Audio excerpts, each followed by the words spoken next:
He handed his own wife a serving tray. Not a servant. Not a stranger hired for the evening. His wife. Rosalie Mercer stood in the doorway of the dining room she had inherited from her father in the house. Her money had saved twice over, and she looked down at the silver tray in her hands, and she did not throw it.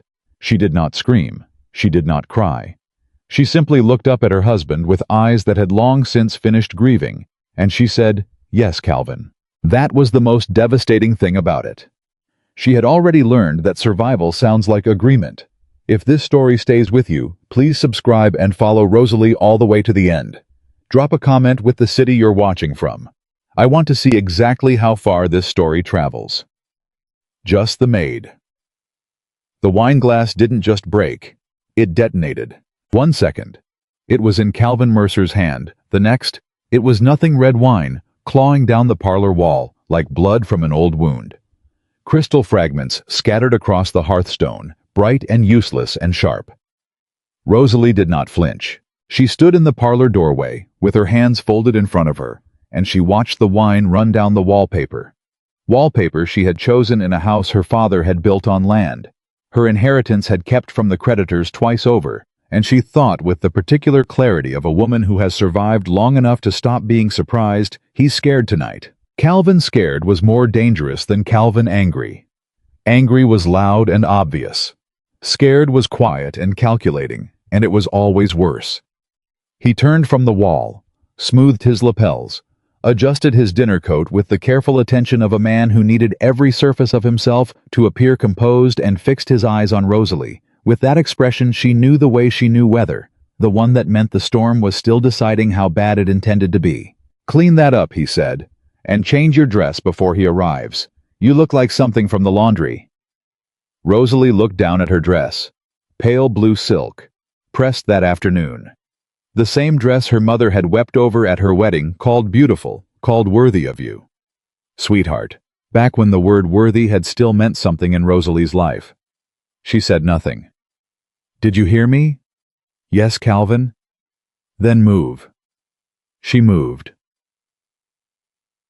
She had learned in 4 years of marriage to Calvin Mercer that there was an arithmetic to surviving him.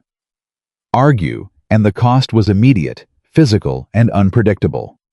Comply, and the cost was slower, quieter, and took something from you each time that you could never quite locate or name. Only notice was gone when you reached for it. She had chosen compliance so many times that she had stopped counting. Stopped grieving each small surrender. Filed them away somewhere behind her sternum, where she kept the things she could not afford to feel until she had the privacy to feel them. She fetched the dustpan, returned to the parlor, crouched and began collecting crystal one shard at a time, carefully, the way she did everything thorough, methodical, without complaint. Calvin paced behind her. "He's coming to invest," Calvin said mostly to himself.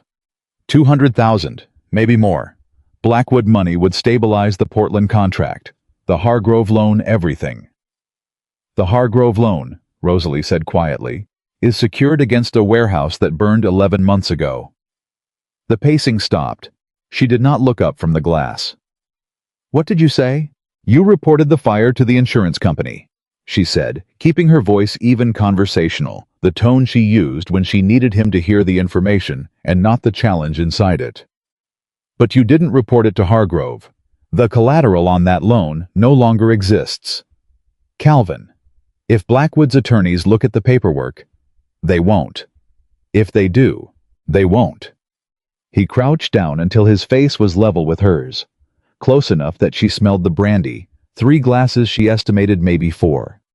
His voice dropped to the register he used when he wanted her to understand the edges of something without him having to state them plainly. "You are going to be pleasant tonight. You are going to be quiet. And you are not going to say one single word about warehouses or loans or anything else that lives in that dangerous little head of yours. Do you understand me?" Rosalie looked at him steadily. "Yes, Calvin," she said. He held her gaze for another 3 seconds, measuring, calculating, then stood and straightened his coat again. "Oh," he said almost as an afterthought. "Almost. We no longer have a staff. The last of them left Tuesday." Rosalie set down the dustpan, looked up at him. "I know," she said. I wrote their final reference letters. Then you understand what tonight requires. She looked at him for a long moment. I'm your wife, Calvin. Tonight, he said with a smile that contained nothing warm, you're the maid. She gave herself 4 minutes in the kitchen. Not to cry. She had used up her crying years ago, spent it on the early nights when she had still believed things might improve, wasted it on conversations that ended in nothing, on apologies that cost her and meant nothing. 4 minutes to stand with her back against the cold stone wall, eyes closed, breathing. Just breathing. Then she opened her eyes, squared her shoulders, and went to the flower shelf. Behind the second sack, the heavy one. The one nobody but Rosalie ever moved, because nobody but Rosalie ran this household, now sat a small wooden box. Plain and unremarkable. The kind of container that held nothing worth stealing, which was precisely why she'd chosen it. She opened it. The ring lay on folded cotton, and even in the dim kitchen light, it caught the hearth's glow and held it dark gold, heavier than it looked. The engraving intricate and deliberate. 2 black wood branches curving toward each other, cradling a small hawk with its wings half raised, caught between landing and flight. Rosalie had looked at this ring more times than she could count. She had never once considered using it. 3 winters ago, she'd been driving her father's old wagon along the ridge road, the high road that cut north through the territory, before the passes closed, when she saw the carriage overturned in the ditch. 1 wheel sheared clean off. A lantern shattered in the frozen mud. And a woman sitting in the dead grass with her ankle bent the wrong way and her composure entirely intact. She was perhaps 65. White-haired and sharp-eyed, with the particular bearing of a woman who had been powerful long enough that even a broken ankle couldn't take it from her. She looked up at Rosalie the way you look at weather, assessing, not alarmed. "Well," she said, "I don't suppose you have a spare wheel." "I don't," Rosalie said, climbing down from the wagon. "But I've got a blanket, a flask of coffee, and about 4 miles of passable road to my house. Can you ride?" The woman looked at her for a moment with an expression Rosalie hadn't quite been able to name then, and still couldn't, something between surprise and recognition, as though she were seeing exactly what she'd expected and hadn't believed she'd find. "I can ride," she said. Her name was Beatrice. She offered no surname, and Rosalie didn't ask, because people on the territory roads in winter, who kept their surnames to themselves, generally had reasons worth respecting.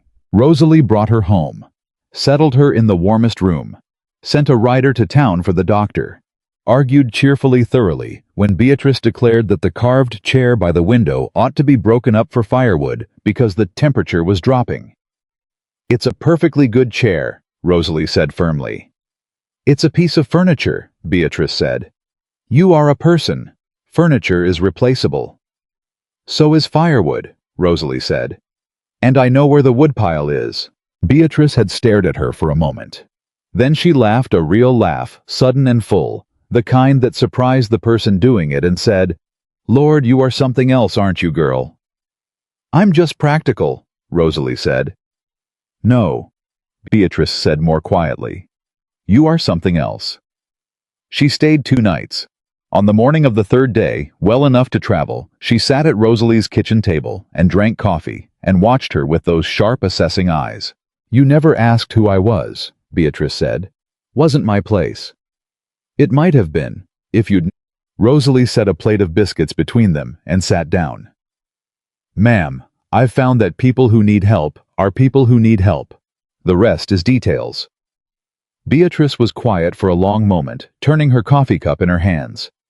Then she reached into her coat pocket and placed the ring on the table between them.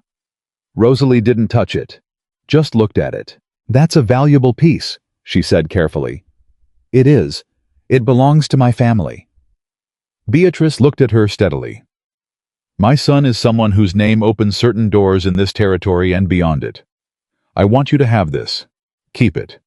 And if you ever find yourself trapped in a house that has forgotten what you're worth—" Her voice was quiet, but her eyes were not.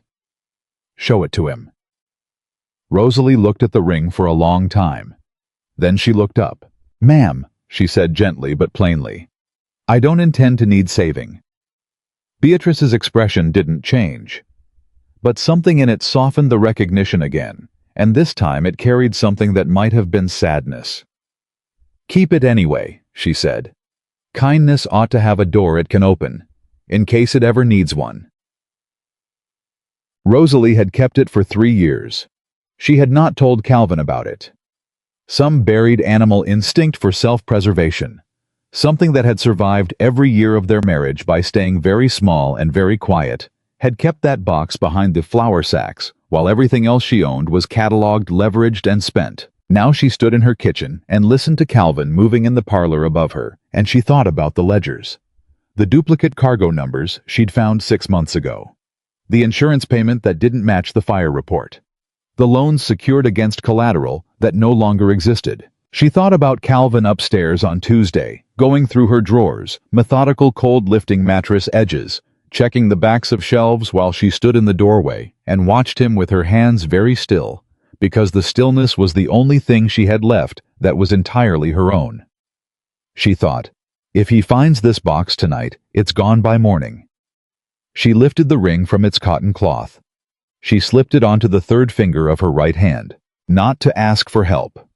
She had made a private iron rule of that she would not convert Beatrice's kindness into a transaction, would not trade one form of dependency for another. She had refused it for 3 years.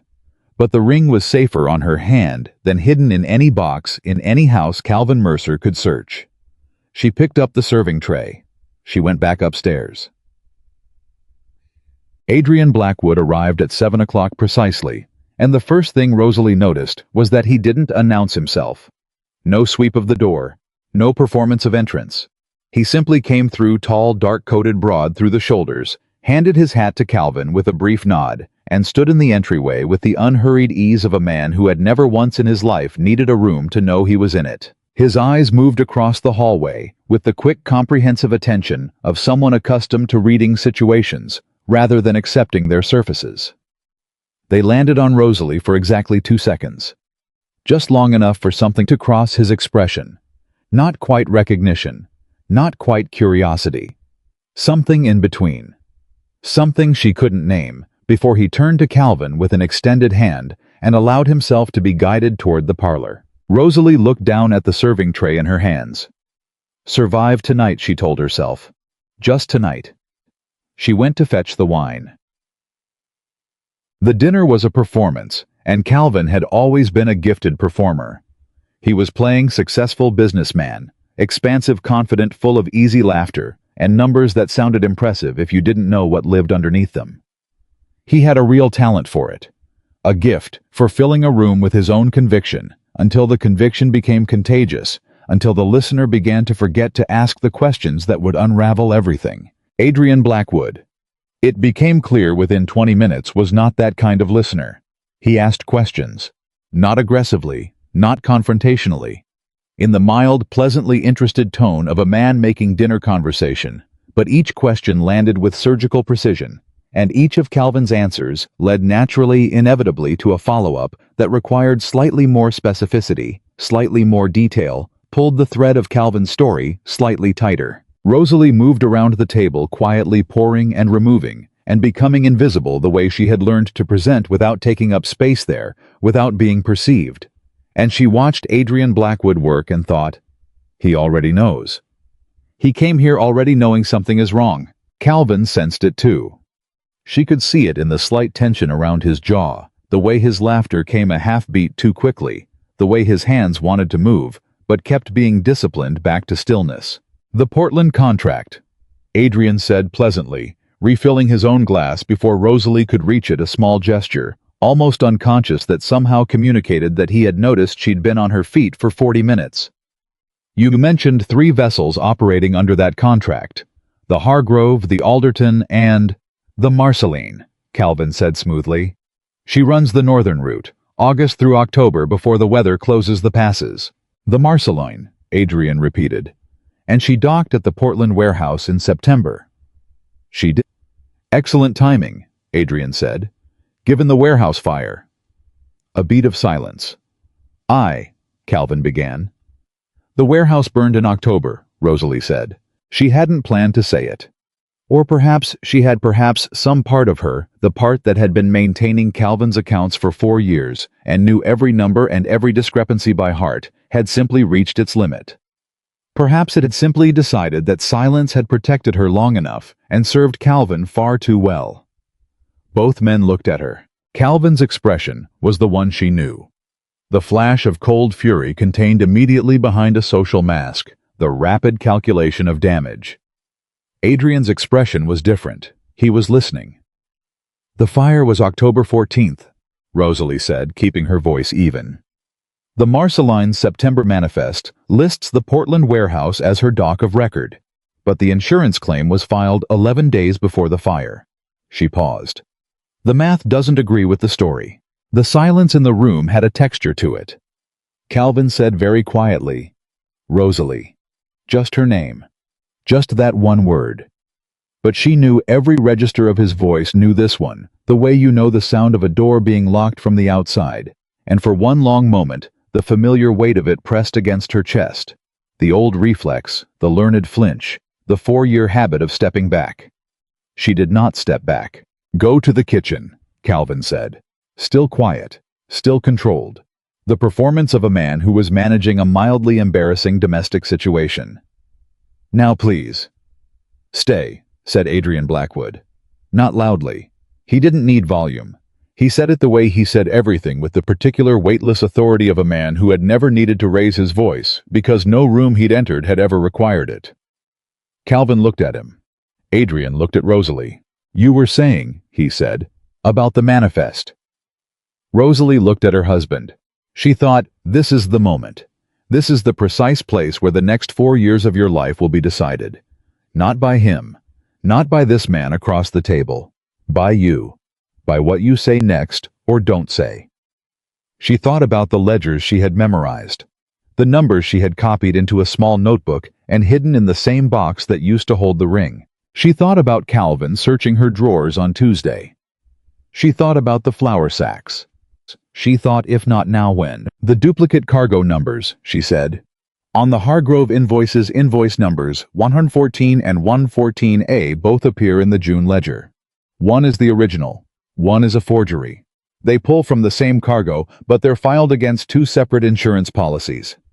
She looked at Adrian. "He's billing the same shipment twice. Once to the carrier and once to the insurer. He's been doing it for at least 3 years. The room was completely silent. Calvin stood up. "That is—" He stopped. His voice had lost its dinner party smoothness. Something underneath was showing. "She doesn't understand what she's— These are internal accounting matters that she's misinterpreted." "I've maintained your account since we married," Rosalie said. "I understand them very well." "Rosalie." "Calvin." Adrian's voice was quiet. "Final. The way a door closing is final. Sit down." Calvin sat down. It was that simple and that extraordinary. And Rosalie felt something shift in her chest at the sight of it, something unfamiliar, like a window opening in a room that had been sealed for years. Adrian looked across the table at her. He looked at her hands. Her right hand where Beatrice's ring caught the candlelight, and her left hand where Calvin's thin, worn wedding band sat on her 4th finger, like a fact she hadn't been able to change. He looked from one hand to the other. Then he looked up at Calvin with an expression that required no translation. "Tell me," he said in that same mild conversational tone, "why your maid is wearing a wedding ring." Calvin's jaw worked. She's just—" "On her left hand," Adrian continued. "A wedding band. And on her right hand." His eyes moved back to Rosalie, and something in them had changed. Something had opened. "My mother's ring." The words landed in the room like a stone dropped into still water. Calvin laughed, short, sharp, the desperate laugh of a man trying to reframe a situation that has left the range of his control. "She probably found it somewhere she's always collecting." "Where?" Adrian said, and he was looking only at Rosalie now. "Did you get that ring?" Rosalie looked at him.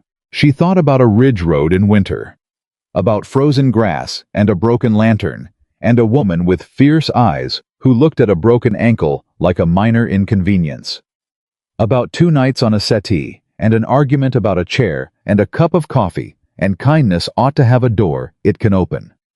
She thought about 4 years. She thought about bread hidden in drawers because she'd learned food could disappear.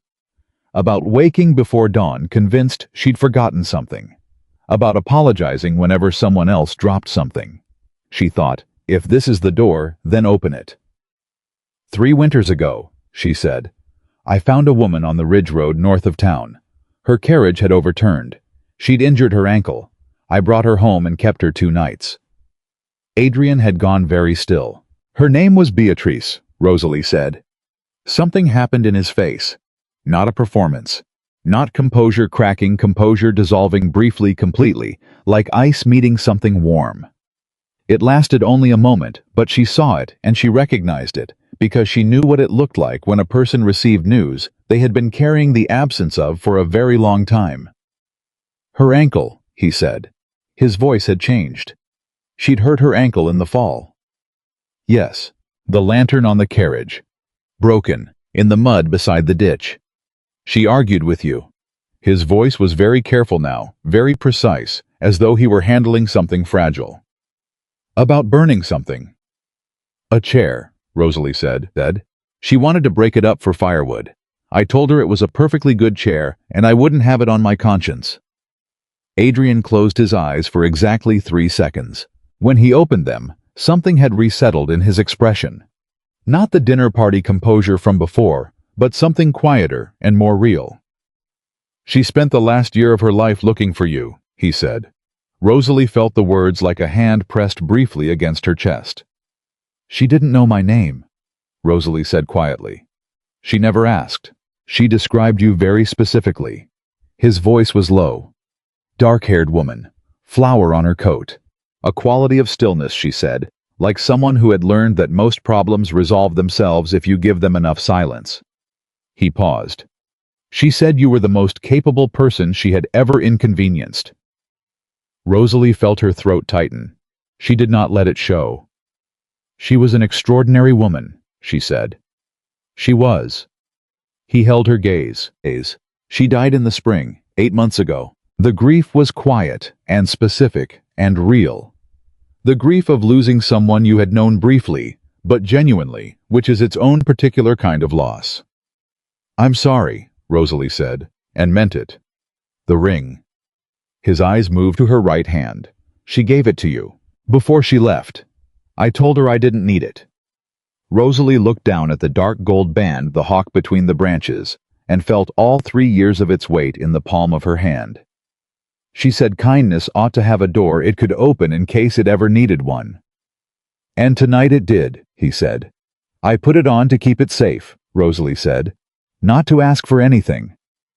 I know, Adrian said, and the way he said it quietly, directly, without any performance of generosity, made her believe he did.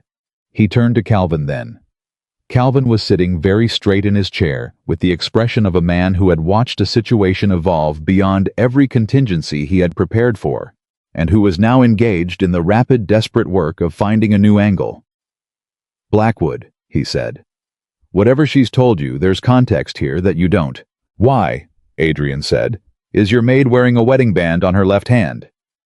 Calvin's mouth opened. Because she isn't your maid, Adrian said quietly. Is she? The silence in the room was the loudest thing Rosalie had ever heard. She looked at her husband, the man who had handed her a serving tray in her own home tonight, who had called her just the maid in front of a stranger who had spent 4 years systematically dismantling her world and leaving her standing in the ruins of it, still upright, still functional, still surviving. And she said it. Clearly, steadily. Without performance or drama or the tremble she would not give him the satisfaction of hearing. I'm not his maid, Rosalie said. She looked directly at Calvin. I'm his wife. The silence after that sentence had weight and dimension. Calvin's face moved through several colors very quickly. Adrian Blackwood set down his wine glass. Slowly. Deliberately. The way a man sets something down when he wants his hands free. Then he looked at Calvin, and Calvin, who had spent 17 years building a reputation as the most persuasive man in 3 territories, who had talked his way into boardrooms and out of lawsuits, and through situations that would have destroyed lesser performers, looked away first. It was the most extraordinary thing Rosalie had witnessed in 4 years of marriage. "This is," Calvin began. "You don't understand the full picture, Blackwood. She has a habit of the situation between us is more nuanced than. Your wife," Adrian said, "has just told me in front of witnesses that you introduced her as your maid. It was a figure of speech. And she has told me about what appear to be significant irregularities in your shipping accounts." Adrian's voice remained perfectly even, which was somehow more devastating than any display of anger. "And she is wearing a wedding ring on her left hand that you apparently hoped I wouldn't notice." Calvin's jaw tightened. "What happens between a man and his wife is not something I'm interested in debating tonight," Adrian said. He turned back to Rosalie, and his voice changed, not softer exactly, but different. Directed differently. "Mrs. Mercer, are you all right?" 4 words, such ordinary words. Rosalie had not been asked those 4 words, genuinely asked by someone actually waiting for the answer in so long that for a moment she didn't know what to do with them. "I'm standing," she said, which was the truest thing she knew how to say. Something moved in Adrian's expression. Not pity. She would have turned from pity. Something more like recognition. The look of a man who understood the gap between fine and functional and was decent enough not to close it with false reassurance. "I'd like to ask you a few more questions," he said. "If you're willing." "She doesn't need to," Calvin started. "I wasn't talking to you." Adrian hadn't looked at him. He looked at Rosalie, steadily waiting. Rosalie looked at the serving tray on the sideboard. She looked at the table, her father's table built from timber off-land her family had worked for 30 years. She looked at her husband. Then she pulled out a dining chair. She sat down at her own table, and the look on Calvin Mercer's face in that moment, the flash of something he couldn't control, something between fury and fear. The expression of a man who has just watched the architecture of his control crack at its foundation. That look she thought was almost worth the 4 years it had cost her to see it. Almost. She folded her hands on the table. She looked at Adrian Blackwood. "Ask," she said.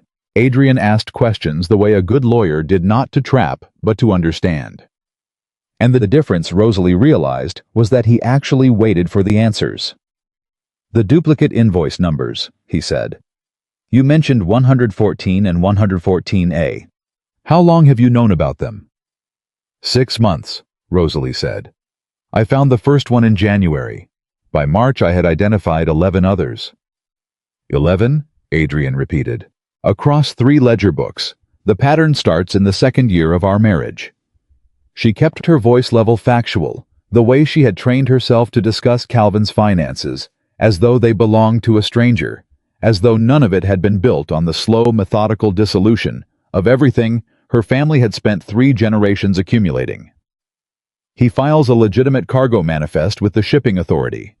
Then he files a second slightly altered version with the insurance carrier. Same goods, same vessel. 2 payouts. Adrian was quiet for a moment. "You copied the records," he said. It was not a question. "I did." "Where are they?" Rosalie looked at Calvin. Calvin was sitting at the head of the table with his hands flat on the surface and his face arranged into something that was trying very hard to be calm. It was not succeeding. Underneath the dinner party composure, underneath the careful performance of a man, merely enduring a misunderstanding, something was moving. Something cold and fast and calculating the way water moves under ice. She had seen that look before. It meant he was already building the next story. "Somewhere he won't find them," she said. Calvin made a sound that was almost a laugh. "Rosalie, you're making this sound like something it isn't.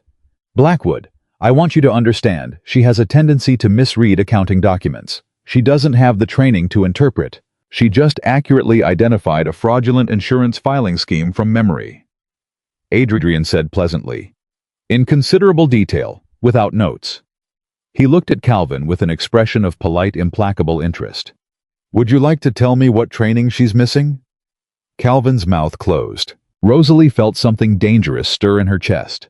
Not triumph, not yet, because she knew Calvin well enough to know that a cornered man was a different animal than a confident one, and a different animal was a more unpredictable one. But something adjacent to hope, Something she hadn't felt in so long she almost didn't recognize the shape of it. "The copies are in the kitchen," she said, "behind the flour." Calvin's head turned toward her with a speed that was almost involuntary. There it was. He hadn't known about the notebook. He'd searched the box and found the ring gone and assumed she'd simply moved it. He hadn't found the notebook because the notebook was thinner and darker and tucked flat against the back wall of the shelf behind the second flour sack underneath the box's original position. 4 years of living in the same house as Calvin Mercer had taught Rosalie. One useful thing: hide the thing you need.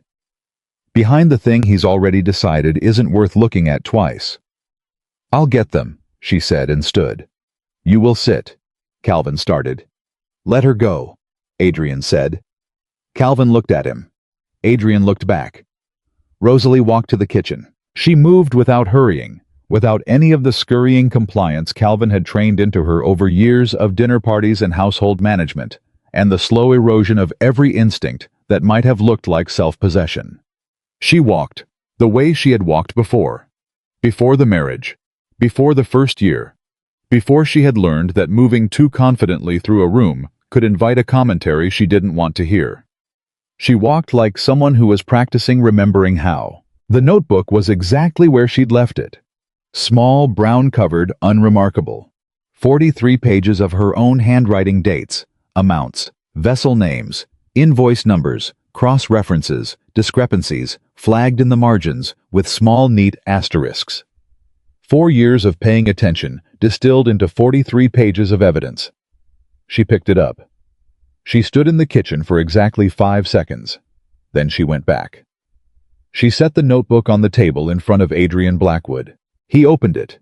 He read for perhaps 2 minutes, which felt in the silence of that dining room considerably longer. His expression as he read gave nothing away. No surprise, no reaction. The focused attention of a man processing information that confirmed something he had already half known. Calvin watched him read. The calculating expression was still there, but something underneath it had shifted. A new kind of fear had entered the room.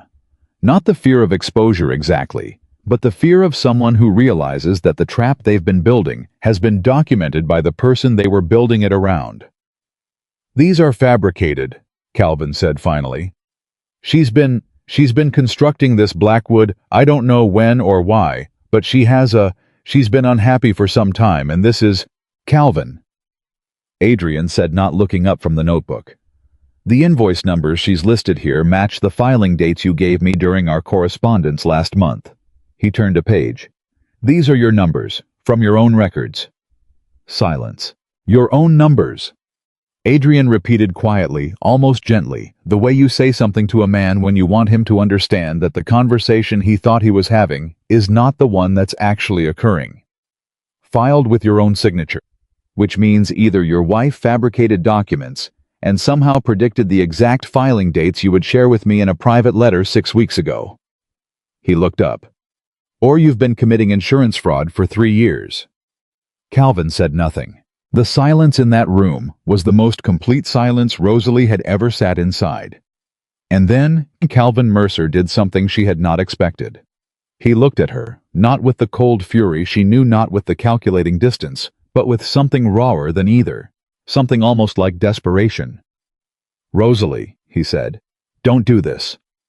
She looked at him. "Everything I did," he said, and his voice had dropped, and the performance was gone, now stripped away, and what was underneath was something she had never quite seen. Not the monster, not the calculating schemer, but the frightened man those things had grown around. "Everything was for this family, for us. The venture was failing, and I had to find a way to..." "You used my inheritance as collateral," she said, "for ships that don't exist, against a warehouse that burned. You dismissed our staff without paying them. You gave me a serving tray tonight in my own home." She paused. "Don't tell me it was for us, Calvin. I was there. I know what it was for." He looked at her for a long moment. Then the desperation closed over again, and the calculation returned, and he was himself once more smoothed and composed, and already building the next version of the story. "Blackwood," he said, turning back to Adrian, "whatever she's told you tonight, I want you to understand that this is a domestic matter, a private matter. between a husband and his wife, and I will handle it." Adrian closed the notebook. "Will you?" he said. "This is not your concern. Your wife," Adrian said, "is wearing my mother's ring." He set the notebook down precisely in the center of the table. "That makes it my concern." Calvin's eyes narrowed. "That ring was given to her by my mother, who she pulled out of a ditch in a blizzard and kept alive for 2 days out of nothing but basic human decency." His voice hadn't risen. It hadn't needed to. "My mother spent a year looking for her, described her to every person of consequence in this territory. Nobody knew who she was." He glanced at the notebook. "Now I understand why she was difficult to find.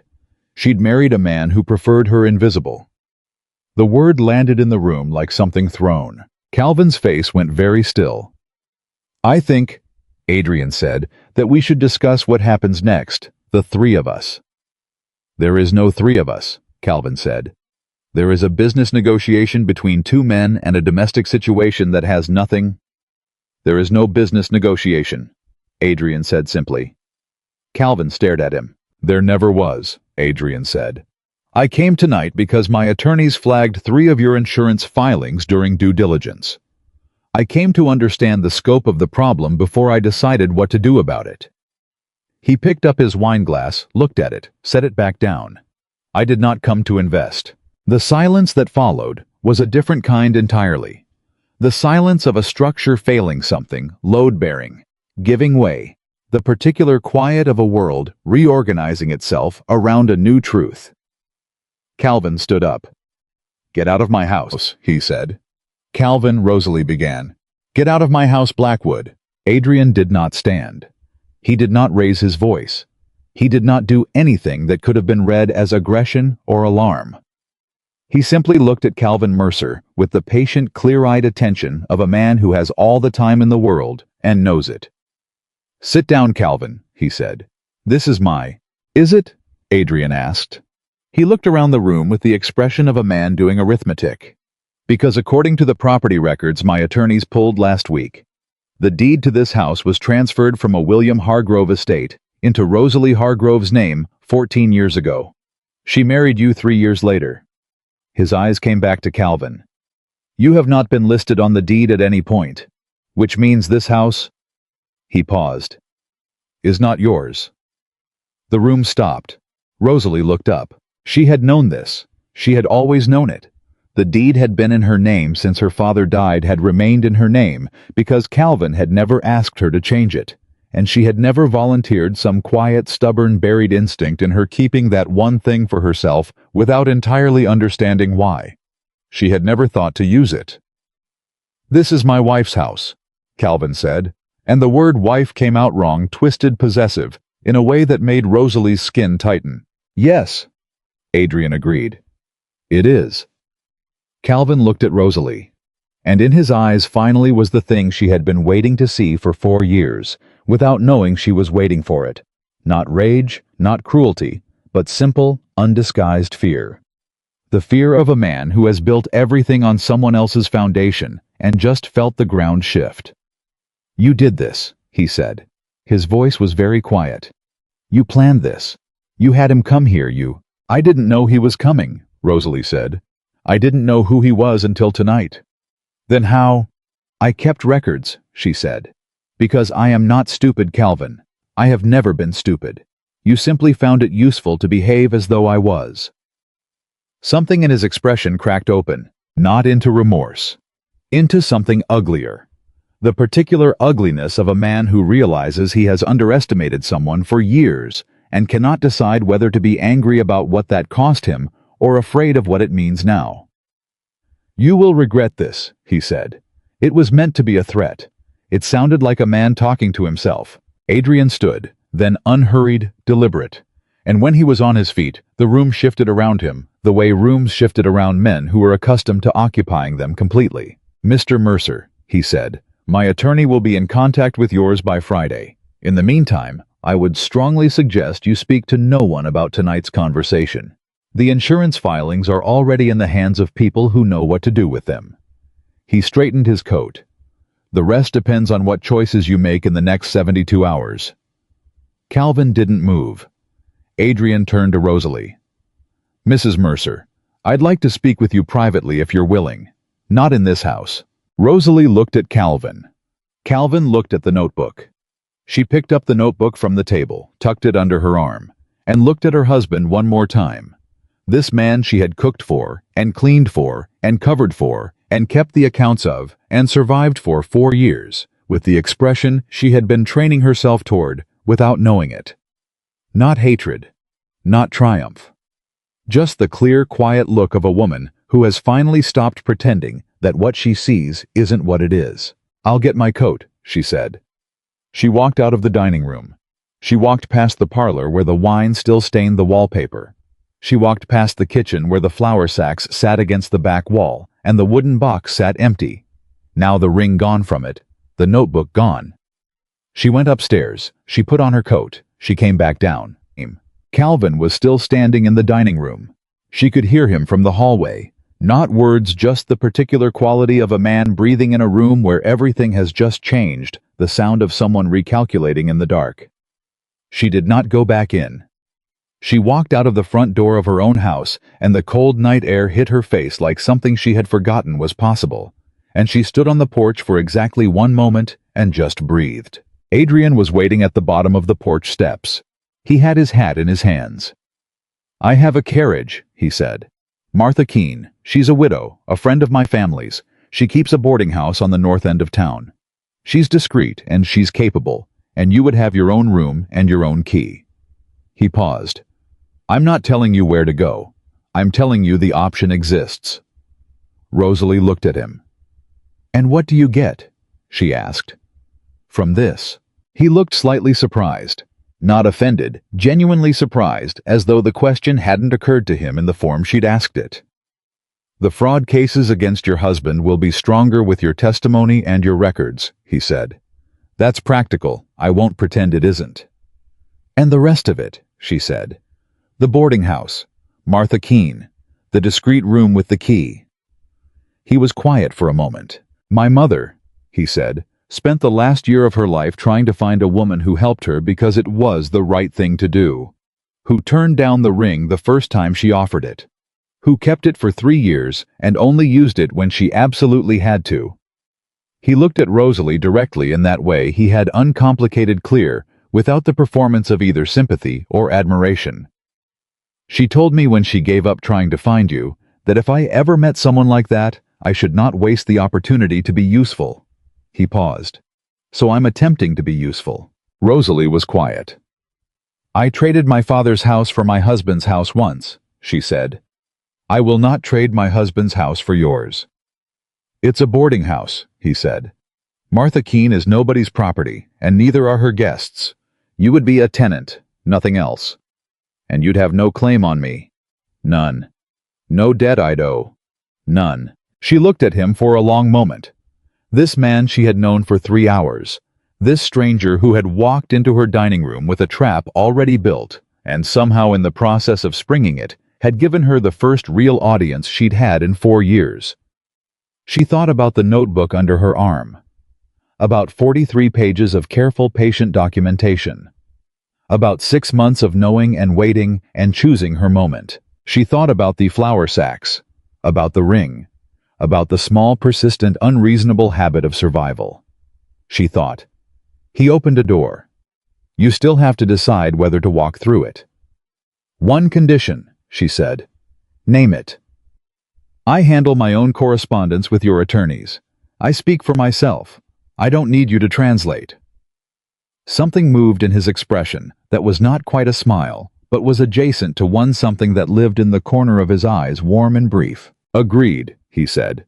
"And I pay Martha Keene directly. My own money. What's left of it." "Of course." "And—" she stopped. "And," he said. She looked at him steadily. "If you ever introduce me to anyone the way my husband introduced me tonight, if you ever use the word maid or girl or she, when you're standing next to me and someone asks who I am, I will return this ring by post and you will not hear from me again." Adrian looked at her for a long moment. "Mrs. Mercer," he said. I have been in this town for 6 hours. In that time, I've had dinner with a fraudulent shipping magnate, discovered that my mother's last wish was sitting in his kitchen in a serving apron, and had the most competent accounting analysis I've heard in 10 years delivered to me over a dinner table by a woman who was simultaneously being told to go stand in the corner. He put his hat on. I am not going to introduce you as the maid. Rosalie picked up the notebook more firmly under her arm. Then let's go, she said. They walked down the path toward the carriage, and the house behind them was lit and quiet. And somewhere inside it, Calvin Mercer was standing in his dining room with his hands flat on the table, and 72 hours to decide what kind of man he was going to be. And Rosalie did not look back. Not because she wasn't afraid. She was afraid. She had been afraid for 4 years, and fear had become so familiar it felt almost like home, and she knew perfectly well that leaving one house didn't end the fear that the next morning would bring its own version of it, that this was not rescue. This was simply a door, and she still had to walk through it by herself. But she didn't look back. Because looking back was something you did when you weren't sure you were leaving. And Rosalie Mercer was sure. The carriage moved through the dark town quietly, and for a long time neither of them spoke, and the silence was not uncomfortable. It was the silence of two people who have just been through something significant together and have not yet decided what to do with the fact that they survived it. Finally, Adrian said without looking at her, "You said you've been maintaining his accounts for 4 years. Since we married," she said. "Before that, my father's accounts, since I was 16. I was quiet for a moment." "He taught you." "He let me watch. Then he let me help. Then he handed me the books and said he'd never had a better head for numbers in his employ, and it was a shame to waste it on a daughter." She paused. "He meant it as a compliment." "It was one," Adrian said. "I know," she said. "He just didn't know how far the compliment went." Martha Keene's boarding house was exactly what Adrian had promised. Warm, clean, managed by a woman in her 60s, who answered the door in a house dress and reading glasses, and looked at Rosalie with the quick assessing gaze of someone who had seen a great many women arrive at her door in a great many conditions, and had learned not to ask questions that could wait until morning. "Room's ready," Martha said. "Top of the stairs first left, keys in the lock." She handed Rosalie a plate covered with a cloth. "Ate supper?" Martha asked. Rosalie thought about the dinner she had served and not eaten. "No," she said. Martha nodded as though this confirmed something she'd already suspected. "There's biscuits under that cloth and a pot of coffee on the stove until midnight. Help yourself." She looked at Adrian over Rosalie's shoulder. "You're not staying." "I'm not staying," Adrian agreed. "Good." Martha stepped back. "Come in then, Mrs. Mercer," Rosalie said. Then, because the name felt suddenly like a coat that didn't fit Rosalie, Martha looked at her, just looked for a moment with those quick assessing eyes, and then nodded once with the particular nod of a woman who understands things that don't need to be said. "Come in, Rosalie," she said. Rosalie stepped inside. She stood in the hallway of Martha Keene's boarding house, with a notebook full of evidence under her arm, and a borrowed ring on her right hand, and her husband's name still on her left, and she was shaking. She realized it only now, standing still in a warm hallway. The shaking that hadn't been possible while she was moving the body's delayed accounting of everything the mind had been too busy to process. She was shaking, and she was still standing, and the door was closed behind her, and the plate of biscuits was warm in her other hand. She was not safe. She knew that. Calvin was not finished, and the legal process had barely started, and she had 43 pages of evidence and no money to speak of, and a name that still legally belonged to a man who had handed her a serving tray in her own home 6 hours ago. But she was not there. She was here. She went upstairs. The room was small and clean, and the key was in the lock exactly as Martha had said. She turned it. She sat on the edge of the bed. She set the notebook on the pillow beside her, and she ate the biscuit slowly in the dark, because she didn't need the lamp yet, and she wasn't ready for the light. She sat there for a long time. She thought about the notebook, about what came next, about Silas Wren, Adrian's attorney, who would be contacting Calvin's attorneys by Friday. She thought about what she knew and what she could prove, and what the difference was between the two, and how to close the gap.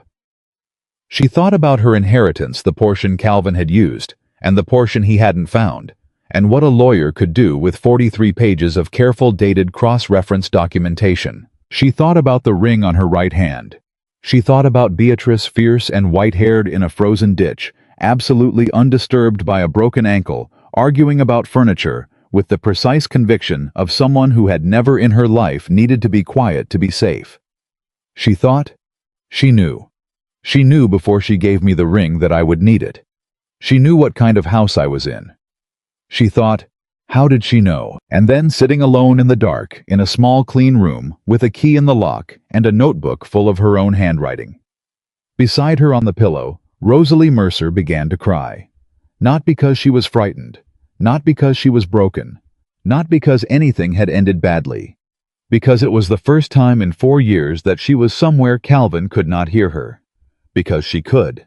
Because she was finally, for the first time in longer than she could measure, alone in a room she had not been placed in a silence that was not imposed on her, and the crying came up from somewhere so deep and so long compressed that it surprised her with how much of it there was, how many nights it had accumulated, in how many silences it had been folded into, how many times it had been denied the simple privacy of a locked door. She cried for a long time. Then she stopped. She wiped her face with the back of her hand. She lay back on the bed with her coat still on. She looked at the ceiling. All right, she said, to nobody, to the dark, to herself, to whatever version of herself had kept the notebook and hidden the ring and stayed upright through 4 years of careful, relentless, deliberate survival. All right, what's next? She already knew the answer. The next morning, when Martha Keene knocked at 7 with coffee and the information that a Mr. Silas Wren had left a note at the door, Rosalie was already up, already dressed, already sitting at the small desk with the notebook open, a pen in her hand, writing out the cases in order, clear dated reference, the way her father had taught her, the way she had taught herself. She opened the note. Silas Wren's handwriting was small and precise. He would be available to meet at 10 o'clock if she was willing. He had, at Adrian Blackwood's instruction, begun pulling the relevant insurance records. He had several questions about the cargo manifests. At the bottom, in a different hand. Adrian's, she guessed, though she had never seen it before, a single line. You don't have to meet with him if you're not ready. There is no timetable. Rosalie read it twice. She picked up her pen. She wrote back at the bottom of the same note. 10 o'clock is fine. I have questions of my own. She handed it to Martha to send. Then she sat back down at her desk, opened the notebook to page 1, and began to build the case that would dismantle Calvin Mercer's world, the same way he had dismantled hers, carefully, methodically, without a single wasted word. One invoice at a time. Silas Wren was not what Rosalie had expected. She had expected someone like Calvin's attorney's polished patient, in the particular way of men who have learned that patience looks like authority, with the practiced habit of explaining things slowly to women, as though the slowness itself were a courtesy. Silas Wren was 40, compact, with ink-stained fingers, and the permanently distracted expression of a man whose mind was always running slightly ahead of the conversation he was currently in. He arrived at Martha Keene's parlor at 2 minutes before 10, set his leather case on the table without asking permission, opened it and said without looking up, "The Hargrove loan." The collateral was the Portland warehouse which burned October 14th. The fire was reported to the insurance carrier on October 25th. But the loan renewal paperwork filed with Hargrove's bank on November 3rd still lists the warehouse as standing collateral. He looked up. That's not a paperwork error. That's deliberate misrepresentation to a financial institution. I know, Rosalie said. I flagged it in the notebook. Page 12. Silas looked at her for a moment. Then he looked at the notebook she slid across the table toward him, already open to page 12. The relevant entry circled in pencil with a date notation in the margin. He picked it up. He read. He turned to page 13, then 14. Then he went back to page 8 and read forward again, and during all of this, his expression did not change, except for a slight tightening around his eyes that Rosalie was beginning to recognize as the legal equivalent of alarm. How long did it take you to compile this? He said. 6 months for the documentation, 4 years for the pattern recognition. Silas set the notebook down carefully. The way you set down something you've just realized is more valuable than you initially assessed. Mrs. Mercer, he said, I have been an attorney for 16 years. I have worked financial fraud cases for 11 of them. He paused. This is the most thorough private documentation of systematic insurance fraud I have ever seen produced by someone without legal training. Rosalie looked at him steadily. I had good motivation. Something shifted in Silas's expression. Not pity. She was relieved to note, but something closer to respect, which was entirely different and considerably more useful. I have questions, he said. I have answers, she said. And I have questions of my own. He blinked. Of course. The property deed, she said. The house is in my name. Has been since my father died. Calvin never petitioned to have it transferred. Correct. I verified that yesterday. Can he access it, leverage it, use it as collateral without my signature? No, Silas said flatly. Not legally. Not without your consent in writing witnessed and notarized. Has he tried? Silas paused. That pause told her everything before he spoke. There was an application, he said carefully, filed 6 weeks ago with the First Territorial Bank. A loan application listing the Hargrove property as collateral. He opened his leather case, produced a document, slid it across the table.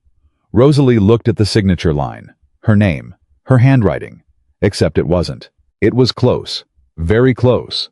The careful work of someone who had studied her signature enough to reproduce the general shape, but the pressure was wrong, and the loop on the R was slightly too wide, and anyone who had seen Rosalie Hargrove Mercer's actual signature on 4 years of household accounts would have known in 30 seconds that this was not it. She looked up. He forged my signature, she said. It appears so, Silas said. To obtain a loan against my property. Yes. Without my knowledge. Yes. The room was very quiet. Rosalie placed one finger on the document on the fraudulent signature that wore her name like a stolen coat and pressed it flat against the table. Add it to the case, she said. Silas nodded once. I already have. They worked for 3 hours. Rosalie answered every question, precisely referenced every page number from memory, corrected 2 of Silas's assumptions about the cargo manifest system Calvin used, and explained the duplicate filing pattern with the methodical clarity of someone who had understood it for 6 months and had been waiting for an audience that deserved the explanation. At the end of 3 hours, Silas closed his case, sat back, and looked at her with the expression of a man reassessing a situation he thought he'd already assessed. Adrian told me you were capable, he said. Adrian doesn't know what I'm capable of, Rosalie said. He's known me for less than 24 hours. No, Silas agreed. But he was right about the direction, if not the scale. He stood. Mrs. Mercer, this case with your documentation is no longer a civil matter. The forged signature alone constitutes criminal fraud.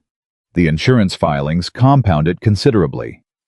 Calvin Mercer is looking at the potential loss of his shipping license, his remaining business holdings, and depending on how aggressively the territorial court wants to pursue it. He paused.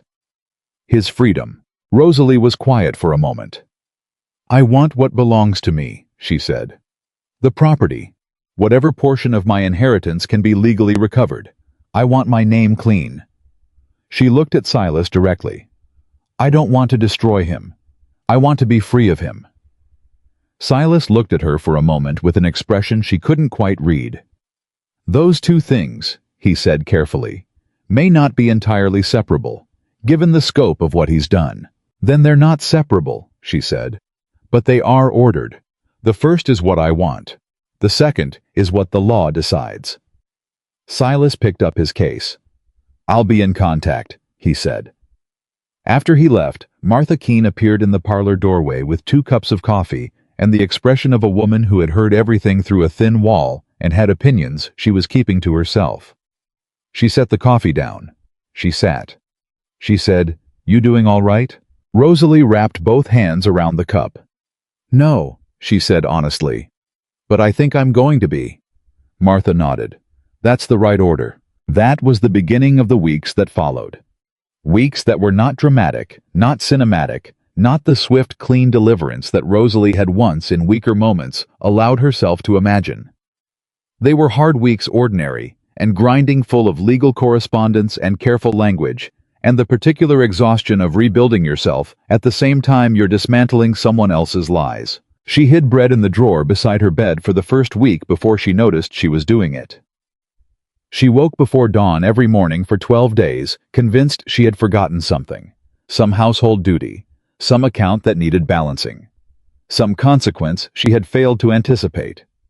She apologized twice when Martha accidentally knocked a cup off the table. Apologized reflexively, the apology out of her mouth before she'd had a thought about it. And both times Martha had looked at her with those quick eyes and said nothing, which was the correct response. She could not yet sit comfortably in the parlor while Martha's girl served tea. The impulse to take the tray, to make herself justification. That impulse was still there, still automatic, still waiting to fire. She felt it. She named it. She sat still. That was all she could do most days. Feel the old habit, name it, refuse it, and sit still. It was harder than it sounded. Adrian came 3 times in those weeks. The first time was a brief visit to bring papers from Silas. Nothing that required his presence, but he came himself, and Rosalie chose not to examine why.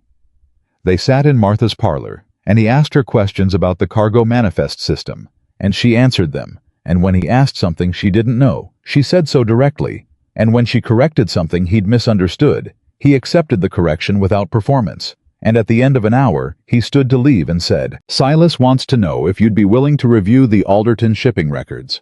He thinks there may be a third insurance scheme he hasn't identified." "Send them over," Rosalie said. "He'll need a few days to obtain them." "Tell him to take his time. I'll be here." Adrian looked at her for a moment. One of those looks she was beginning to recognize, quiet and direct, without the performance of either sympathy or admiration, just attention. "How are you sleeping?" he asked. The question surprised her. Not the fact of it, the directness of it. No preamble, no diplomatic approach. "Badly," she said. "But more than before." He nodded as though this confirmed something. "Martha says you've been up before dawn every morning." Rosalie looked at him. "Martha says a great deal. Martha says a great deal to the right people," he agreed. There was something in his voice that was not quite humor, but was in the same family. "She's been telling me about you since the second morning." "Should I be concerned?" She said, and I'm quoting directly, "That woman has a head like a steel trap, and the patience of someone who has been waiting a very long time to use it." She meant it as the highest possible compliment. Rosalie was quiet. "Tell Martha," she said, "that I'll take it as one." The second visit was different. Adrian arrived without papers, without a legal pretext, without any obvious purpose, except that he arrived and Martha let him in, and Rosalie came downstairs to find him standing in the parlor with his hat in his hands, and the particular expression of a man who has something to say and is deciding how to say it. "Calvin is talking," he said. Rosalie sat down. "To whom?" "Everyone he can reach. The story he's telling." Adrian paused. "The story is that you left voluntarily, that there were difficulties in the marriage, that you have formed an inappropriate attachment to me." He looked at her steadily. "He's framing my involvement as the cause of the marriage's failure, rather than the result of it." Rosalie was quiet for a moment. She had expected this. She had known Calvin long enough to know that a man who had spent years constructing a reality that suited him would not stop constructing simply because the foundation had shifted. He would rebuild. He would reframe. He would find the version of the story in which he was the injured party, and tell it until enough people believed it that it became a kind of truth. "Is anyone listening?" she asked. "Some people," Adrian said. "The Hargrove family they have a stake in believing Calvin's version because if the loan fraud is proven, they bear responsibility for not catching it earlier." He paused. "And there are others, people who knew you both, who find it easier to believe that a wife left her husband than that a husband systematically defrauded his wife for 4 years. Because the second version requires them to ask why they didn't see it," Rosalie said. Adrian looked at her. "Yes," he said. "Exactly that." She stood up. walked to the window, stood with her back to him looking out at the street below. "He's going to come after my reputation," she said. "If he can't win legally, he'll win socially. Make me too damaged to testify credibly." She turned around. "He's done it before, to other people. A business partner who tried to leave the venture 2 years ago. Calvin spent 6 months quietly destroying his credibility before the man finally gave up and went back to Philadelphia." "I know about Thomas Ellery," Adrian said. "Silas found him." Rosalie blinked. "You found Thomas Ellery? He's in Philadelphia. He's willing to speak. He has his own documentation." Adrian looked at her steadily. "You are not the first person Calvin has done this to, Rosalie. You're just the first one who kept better records." The use of her first name registered somewhere briefly, like a hand pressed lightly against her shoulder. She filed it away for later. "We need to move faster," she said. "I know. If he controls the story for another month." "He won't," Adrian said. "Edmund Vale is hosting a commercial dinner Friday week. Every significant merchant and investor in the territory will be there.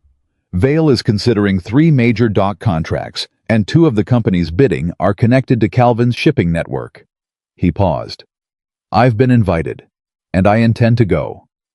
Rosalie looked at him. "And me," she said. He met her eyes. "That's your decision." She thought about it for exactly 10 seconds. "I'll need a dress," she said. "Something that doesn't look like I borrowed it from Martha's closet." Something moved in the corner of Adrian's eyes. "I'll speak to Martha," he said.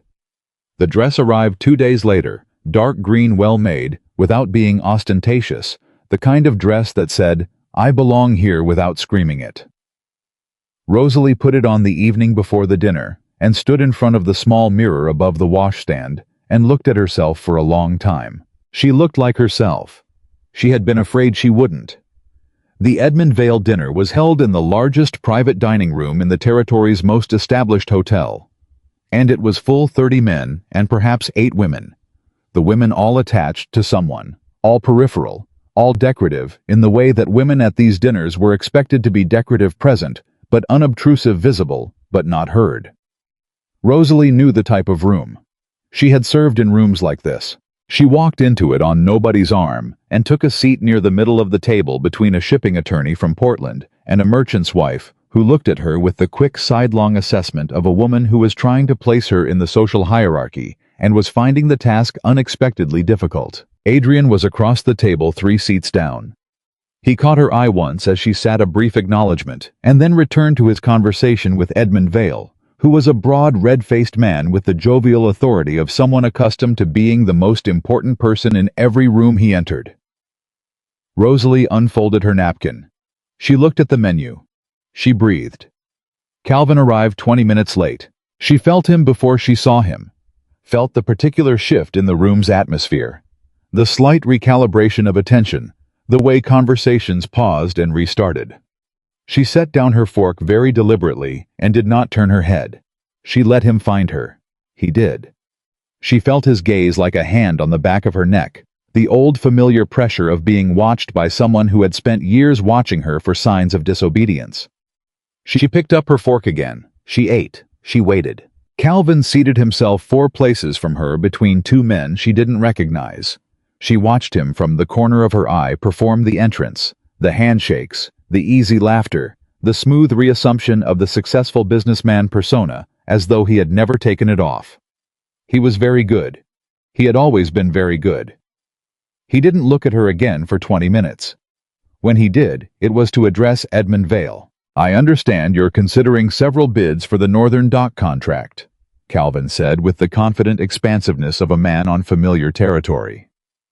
"I hope Blackwood's people haven't been filling your ear with inflated projections. The northern route is more complex than outside investors appreciate." "Blackwood's projections have been fairly conservative, actually," Vale said pleasantly. "It's his local analysis I've found most valuable." Calvin smiled. "Local analysis is only as good as the information it's based on. Some sources are less reliable than others." He glanced just briefly, just precisely at Rosalie. "I've found that people without formal training in commerce can misread what they see in account books. Mistake irregularities for patterns. Draw conclusions that don't hold up. The table had shifted slightly the way tables shift when something is happening that isn't the official conversation. Vale looked from Calvin to Rosalie with the polite curiosity of a man who has just noticed that there is a subtext he hasn't been given the program for. Rosalie set down her fork. She picked up her wine glass. She did not look at Calvin. She looked at Edmund Vale. "Mr. Vale," she said, "I wonder if you're familiar with the Alderton Cargo Manifest, the vessel operating under Calvin's Portland contract." Vale blinked. "I know of it. The Alderton's October manifest lists 17 cargo units processed through the Portland warehouse." She kept her voice conversational, the tone of a woman making dinner table discussion. "The Portland warehouse burned October 14th. The manifest is dated October 21st. A silence. "That's," Calvin started. "The Alderton couldn't have processed cargo through a warehouse that had already burned," Rosalie said. "Unless the manifest was backdated, which would make it fraudulent." She looked at Vale steadily. "I have the original manifest. I have the fire report. I have the insurance filing. And I have 11 additional examples of the same pattern across 3 years of Calvin's shipping operation." The table was completely silent. "She doesn't know what she's talking about," Calvin said, and his voice was sharp now, the performance cracking at its edges. "She's a woman scorned. Blackwood has put her up to this. She has no standing in this room. She has 43 pages of documented evidence," Adrian said quietly from his seat across the table, and his voice carried in the silence, the way calm voices carry when everything else has gone loud. "Cross-referenced, dated, with original documents." He looked at Vale. "My attorneys have had 3 weeks to verify it. Every figure she's cited tonight is accurate." Calvin stood up. "This is a private matter," he said, "between a man and his wife. Whatever she's told you." "She's told us," said a voice from the far end of the table, "that your Alderton manifest is fraudulent." Everyone looked. The man who had spoken was perhaps 60, gray-haired, with the unhurried authority of someone who has been in rooms like this long enough to know when to speak and when to wait. Rosalie didn't know him, but Calvin did. She could see it in the sudden whitening around his jaw. "Mr. Ellery," Calvin said. His voice had lost something fundamental. "I didn't know you were in town." "I came specifically," Thomas Ellery said, "when Mr. Wren contacted me." He looked at the table with the contained fury of a man who has been waiting 2 years for this exact moment. "I have my own documentation. Different venture. Same pattern." He looked at Calvin. "You did to me in 1881 what you've been doing to the insurance companies since 1879. The difference is, I don't have 43 pages. I have 14. He paused. "But Mrs. Mercer's records fill in the parts I was missing." Calvin looked at Thomas Ellery. He looked at Adrian. He looked at Rosalie. And then he did something she had not anticipated, something that was in its way more devastating than rage would have been. He sat back down. He straightened his coat. He picked up his wine glass with a hand that was almost entirely steady. "You have nothing," he said. "A wife with a grudge and a disgruntled former partner. No court in this territory will—" "The forged signature," Silas Wren said. Rosalie turned. Silas was standing in the doorway of the dining room. He had not been at the table, had not been at the dinner, had simply appeared in the doorway at the precise moment that his presence was most effective, which told Rosalie that the timing had not been accidental. "The first territorial bank loan application," Silas said, walking into the room with his leather case and the manner of a man completing a task he has been preparing for weeks. "Filed 6 weeks ago, listing the Hargrove property as collateral. Signed with Mrs. Mercer's name." He set the case on the table, opened it, and placed 2 documents side by side. "This is the loan application. This is Mrs. Mercer's verified signature from the household account books. I'll invite anyone at this table who would like to compare them to do so." Edmund Vale leaned forward. He looked at the 2 signatures for perhaps 15 seconds. He sat back. He looked at Calvin Mercer with the expression of a man who has just been very thoroughly embarrassed by a business associate and is deciding how to assign the cost of that embarrassment. "Calvin," he said, "I think you should leave." Calvin didn't move. "I said, Vale repeated with the particular weight of a man who owns the building they're sitting in, that I think you should leave. The room was absolutely still. Rosalie looked at her husband. This man she had survived, this man she had documented, this man. She had waited 4 years to sit across a table from in a room where the truth was louder than he was. She did not feel triumph. She felt something quieter and more complete than triumph. The feeling of a thing finished, of a door closing on a chapter that had cost her more than she intended to count tonight in this room in front of these people. Calvin stood. He buttoned his coat. He looked at Rosalie one final time, and in his eyes was a mixture of things. Fury, yes, but also something she had never expected to see there. Something almost like recognition, as though he were seeing her finally as something other than what he had needed her to be. "You'll regret this," he said. Same words as before, same threat. They sounded smaller this time. "Return what belongs to me," Rosalie said. Her voice was even. "After that, your life is your own responsibility." Calvin walked out of the room. The door closed. For a moment, nobody spoke.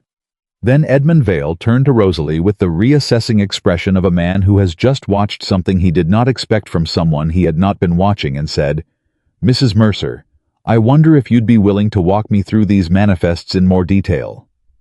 "Yes," Rosalie said. She reached into the bag at her feet. The bag she had brought to this dinner with the specific knowledge that she might need it, and produced the notebook. She opened it to page 1. She began. She spoke for 40 minutes. She was not interrupted. 3 men at the table took notes. Adrian Blackwood said almost nothing during those 40 minutes. He sat with his wine barely touched, and his attention on Rosalie, and once, just once, when a merchant across the table tried to redirect her explanation toward a simpler summary. Adrian said mildly, "Let her finish." The merchant let her finish. Afterward, when the dinner had dissolved into smaller conversations, and Silas was collecting signatures from Thomas Ellery, and Edmund Vale was speaking with his own attorney in the corner, Rosalie sat at the table alone for a moment, with the notebook closed in front of her, and her hands flat on the surface.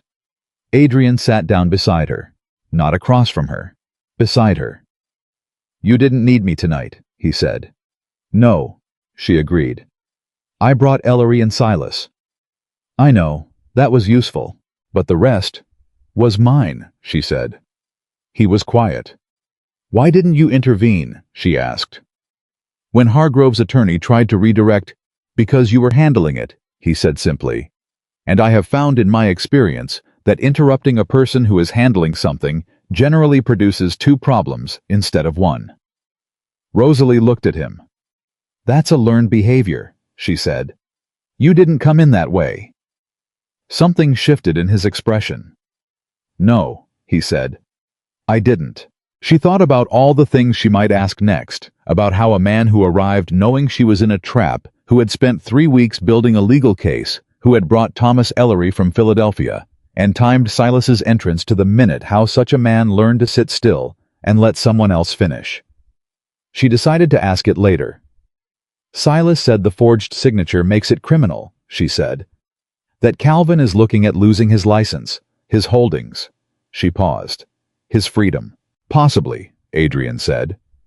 "That depends on the court and the evidence, both of which are now substantial. I told Silas I wanted what was mine, not to destroy him." "I know." "That's still true," she said. "Even tonight, even after—" She stopped, started again. "Even after everything I just sat in that room and said." Adrian looked at her for a long moment. "That doesn't make you weak," he said. "It makes you clear about what you actually want, which is considerably rarer and considerably more useful than revenge." Rosalie looked at her hands on the table. The notebook, the ring, the worn gold band on her left hand that still sat there, still waited, still carried the weight of a name she had not yet found the legal mechanism to put down. She looked up. "I need to ask you something," she said. "And I need you to answer honestly, even if the answer is uncomfortable." "All right," he said. "Your mother gave me that ring because I helped her," she said. "And you've spent the last 3 weeks helping me because of what your mother did, because of the debt you feel you owe her." She looked at him directly. "Is that all this is?" Adrian was quiet for a long moment. The kind of quiet that was not evasion, but genuine consideration. The quiet of a man who takes questions seriously enough to actually think before he answers them. When I came to Calvin's dinner, he said, I came because of the fraud. My mother had nothing to do with it. I'd been building that case for 6 weeks before I ever walked through your door. I know, Rosalie said. When I saw the ring, he said, I came because of my mother, because of what she'd told me, because of what I owed her. I know that too, Rosalie said. But, he stopped. She waited. 3 weeks ago, he said, Silas asked me why I was handling this personally, why I hadn't simply handed it to the attorneys and let the legal process proceed. He paused. I didn't have a good answer for him. What did you tell him? I told him it was because the case required careful management. And was that true? It was partially true, he said. Rosalie looked at him. The rest of it, he said, I'm still working out. It was the most honest answer he had given her. It was also, she thought, the most human, not smooth, not managed, not delivered with the careful composure he wore the way other men wore hats. Just the truth in its incomplete, in-progress form. She picked up the notebook. She stood. Work it out, she said. There's no timetable. She used his own words deliberately, and she saw him recognize them, and something in his expression shifted, something that was not quite a smile, and was considerably more than one. Good night, Adrian, she said. She walked out of this room. She walked through the hotel lobby and out into the night air, and she stood on the steps, and she breathed the same deliberate 4-count breathing she had done in countless kitchens and hallways and parlors over 4 years of survival. Except that this time, she was not breathing through fear. She was breathing through something else entirely. Something that felt unfamiliar and slightly dangerous, and underneath both of those things, unmistakably like the first shoots of something that had been dormant for a very long time. She did not name it yet. She was not ready to name it. She went home to Martha Keene's, took off the green dress, hung it carefully, sat at her small desk, and opened the notebook to the last written page. She wrote the date. She wrote Vale dinner. Ellery testimony secured. Forged signature confirmed. Calvin's public standing collapsed. She wrote, next the legal process. My property. My name. She paused. She wrote one more line, small at the bottom of the page, half to herself and half to the version of herself who had stood in a frozen ditch 3 winters ago, pressing a ring into a stranger's hand and calling it kindness. I think I'm beginning to understand what the door was for. She closed the notebook. She slept. For the first time in longer than she could calculate, she slept through until morning. The legal process was nothing like the dinner. The dinner had been sharp and immediate, a confrontation with clean edges, a beginning and a middle and an end that Rosalie could walk away from into the night air. The legal process was slow and grinding, and full of days that looked exactly like the day before, and it required a different kind of endurance than anything she had trained herself for in 4 years of surviving Calvin Mercer. Silas filed the initial complaint on a Tuesday. By Thursday, Calvin's attorneys had responded with a counter-filing that characterized Rosalie's documentation as fabricated, her testimony as motivated by marital grievance, and her association with Adrian Blackwood as evidence of moral compromise. By Friday, 3 of the merchants who had sat at Edmund Vale's dinner and taken notes during Rosalie's 40-minute presentation had quietly declined to provide supporting statements. Rosalie read the counterfiling at Martha's kitchen table, with her coffee going cold beside her, and her face arranged into the expression she had learned in the weeks since she'd left Calvin's house to recognize as her working expression, not calm exactly, but functional. The expression of a woman who has decided that feeling the thing and doing the thing are not mutually exclusive, and can in fact happen simultaneously. They're calling me a liar, she said. Silas, sitting across from her, did not insult her by softening it. Yes. And compromised. Yes. Because of Adrian. The association is they're using it strategically. A woman who left her husband and moved into lodgings connected to another man. I pay Martha Keene directly, Rosalie said. In cash, every week. I know. My name is on the ledger. I know that too. Silas set down his own coffee. It doesn't matter, Rosalie. The story they're telling doesn't require facts. It requires an audience willing to prefer it to the alternative. Rosalie looked at the counterfiling. She thought about Thomas Ellery's 14 pages and her own 43. She thought about the forged signature, which was not a matter of interpretation, but a physical fact that could be compared side by anyone in any room. She thought about the fire report dated October 14th, and the cargo manifest dated October 21st, and the particular inescapable mathematics of a building that cannot process cargo after it has burned down. "What do we need?" she said. "The bank records from First Territorial," Silas said.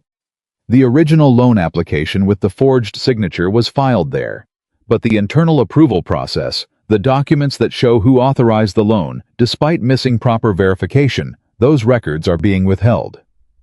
Calvin's attorney has a relationship with one of the bank's directors. "Which director?" Silas named him. Rosalie was quiet for a moment. "Harrison Webb," she said. "You know him. He came to dinner twice, in the first year of my marriage." She looked at Silas steadily. "He knew I was Calvin's wife, not Calvin's maid. He sat at my table and ate my food and called me Mrs. Mercer and asked me about the household accounts because Calvin had told him I managed them." She paused. "He knew exactly who signed those household accounts, which means he knew when he authorized that loan application that the signature wasn't mine." The room was very quiet. Silas looked at her with the expression she was beginning to recognize, the slight tightening around his eyes, the recalibration of a man who keeps finding the situation larger than his last assessment of it. "If Webb authorized a loan he knew was filed with a forged signature," he said slowly, "he's not a witness Calvin can rely on. He's a co-conspirator." "Yes," Rosalie said, "he is. And if we can demonstrate that he knew, he'll want to distance himself from Calvin before this reaches court," she said. "A man like Harrison Webb does not go down with someone else's ship. He'll produce those bank records himself if the alternative is being named in the complaint." Silas stared at her. "How long have you known this?" he said. "Since you named him 5 minutes ago," she said. "I'm fast Silas, not psychic." He blinked. Then startlingly, he laughed, a short, genuine sound, the laugh of a man caught off guard in the best possible way. "I'll draft a letter to Webb's private attorney today," he said. "Draft it carefully," Rosalie said. "He needs to understand what exposure looks like, not be threatened shown. There's a difference. You want him to come to us. I want him to believe that coming to us is his idea," she said. "Men like Webb make better witnesses when they think they're being strategic rather than scared." Silas picked up his pen. He wrote for 30 seconds. Then he looked up. "Adrian said you had good instincts," he said. "Adrian said I had instincts," Rosalie said. "Whether they're good depends on whether this works." It worked. Harrison Webb's private attorney contacted Silas 4 days later with a request for a confidential meeting. The bank records arrived the following Tuesday in a leather portfolio with Webb's personal seal and a covering letter that characterized his involvement as an administrative oversight he was eager to correct. Rosalie read the bank records at the same kitchen table with the same cold coffee and found 3 things Silas hadn't anticipated: a second forged signature on a document predating the loan application by 8 months, an internal bank memo authorizing a credit extension that should have required board approval and hadn't received it, and a payment. Small, carefully obscured across 3 separate line items. But there, if you knew what to look for, from one of Calvin's shell companies to a private account connected to Webb's family. She flagged all 3. She wrote the page numbers in the margin of a fresh sheet of paper. She passed it to Silas. Silas read it. He set it down. He said very quietly, "Calvin paid him." "Yes." "This isn't administrative oversight. This is bribery." "Yes." "Webb's attorney just handed us evidence of his client's criminal exposure." "Yes." "He had no idea. He thought he was managing the narrative," Rosalie said. "He didn't know I'd be reading the records myself." She folded her hands on the table. "Nobody ever expects the wife to read the records." Silas looked at her for a long moment. "I owe you an apology," he said. She looked at him. "For what?" "The first morning we met," he said. I asked if you'd be willing to review the financial records. I was prepared to explain the filing system to you. Rosalie remembered. I remember, she said. I was wrong to assume. You corrected it quickly, she said. That's sufficient. She stood picking up her coffee cup and moving to the stove to refill it the domestic motion. So ingrained, she did it without thought, and then stopped and stood at the stove for a moment, aware of the old automatic quality of it, the way her body still defaulted to service. She poured the coffee. She sat back down. Don't carry the apology longer than it needs to be carried, Silas. We have work to do. He nodded. They went back to work. Adrian came that evening. He came as he sometimes did now, without papers, without a legal pretext or a document to deliver. He came, and Martha let him in, and Rosalie came downstairs, and they sat in the parlor with the lamp between them, and she told him about Webb, and the bribery payment, and Silas's plan for the revised complaint. Adrian listened without interrupting. When she finished, he said, Webb's attorney is going to realize by morning what he handed over. I know. He'll try to walk it back. He can't, Rosalie said. Silas has already filed it as supplementary evidence. It's on the record. She looked at Adrian. I moved fast on purpose. He looked at her with that expression, the one she'd been cataloging, without intending to the quiet, direct attention that had no performance in it anywhere. You're good at this, he said. I'm good at understanding how dishonest men hide things, she said. I had an excellent teacher. I just wasn't learning what he thought he was teaching. Adrian was quiet for a moment. Then he said, I want to show you something. Tomorrow, if you're willing. Not a legal matter. She looked at him. What kind of matter? The kind that requires a carriage and about 20 minutes and... He paused, and in the pause was something she'd begun to recognize as his version of hesitation, which was not like other men's hesitation, not evasive, just careful. The kind I'd like you to see before I explain it, because I think the explaining will go better if you've seen it first. Rosalie considered him. In 4 weeks, she had learned the following things about Adrian Blackwood. He was precise, and he was patient, and he was considerably warmer than his public reputation suggested. And he had the particular quality of stillness that belonged to people who had been through something that taught them the difference between what mattered and what merely appeared to. He was also, she had discovered gradually, and with some surprise, capable of being wrong. Wrong about how quickly a legal process could move, wrong about how Webb would respond, wrong once memorably, about whether Martha Keene's opinion on a strategic matter was worth soliciting. That last one had cost him an hour of good-natured correction from Martha, which he had accepted with grace and incorporated immediately. She had found the grace more interesting than the error. 20 minutes, she said. All right. He came at 10 the next morning. The carriage ride was quiet, not uncomfortably, so the quiet of two people who had been through enough together that silence had stopped requiring explanation. Rosalie watched the town give way to the outer streets and then to the edge of what she recognized as the older part of the territory, where the buildings were larger and more established and carried the particular weight of money that had been in one place long enough to put down roots. The carriage stopped. She looked at the building. It was her house. Not the house she'd shared with Calvin. Not the house Calvin had borrowed against and misrepresented and used as collateral for a life she hadn't consented to. The house itself. The physical structure her father had built and her mother had made into a home, and that Rosalie had grown up in and loved and then left when she married Calvin, because Calvin had wanted to establish a separate household, and she had agreed because she was 22 and newly married and believed that agreement was the same as partnership. She looked at it for a long moment. The creditors took it, she said. After Calvin defaulted on the Hargrove loan last year, it went through 3 hands in 6 months. I know, Adrian said. She looked at him. I purchased it last week, he said. From the current owner, at fair market value. He paused. I want to transfer the deed to you. The silence in the carriage was enormous. Adrian, before you say anything, he said, I want to be precise about what this is and what it isn't. He looked at her directly. This is not a gift. It is not a gesture of ownership. It is not me deciding what you should do with your life. He paused. Your father built that house. Your family's money built it. Calvin used your name and your property and your years to construct a fraud that cost you nearly everything. The courts will recover some of what he took. But that house? He stopped. That house is yours in a way that the courts can't fully restore, and I had the means to restore it, so I did. Rosalie looked at the house.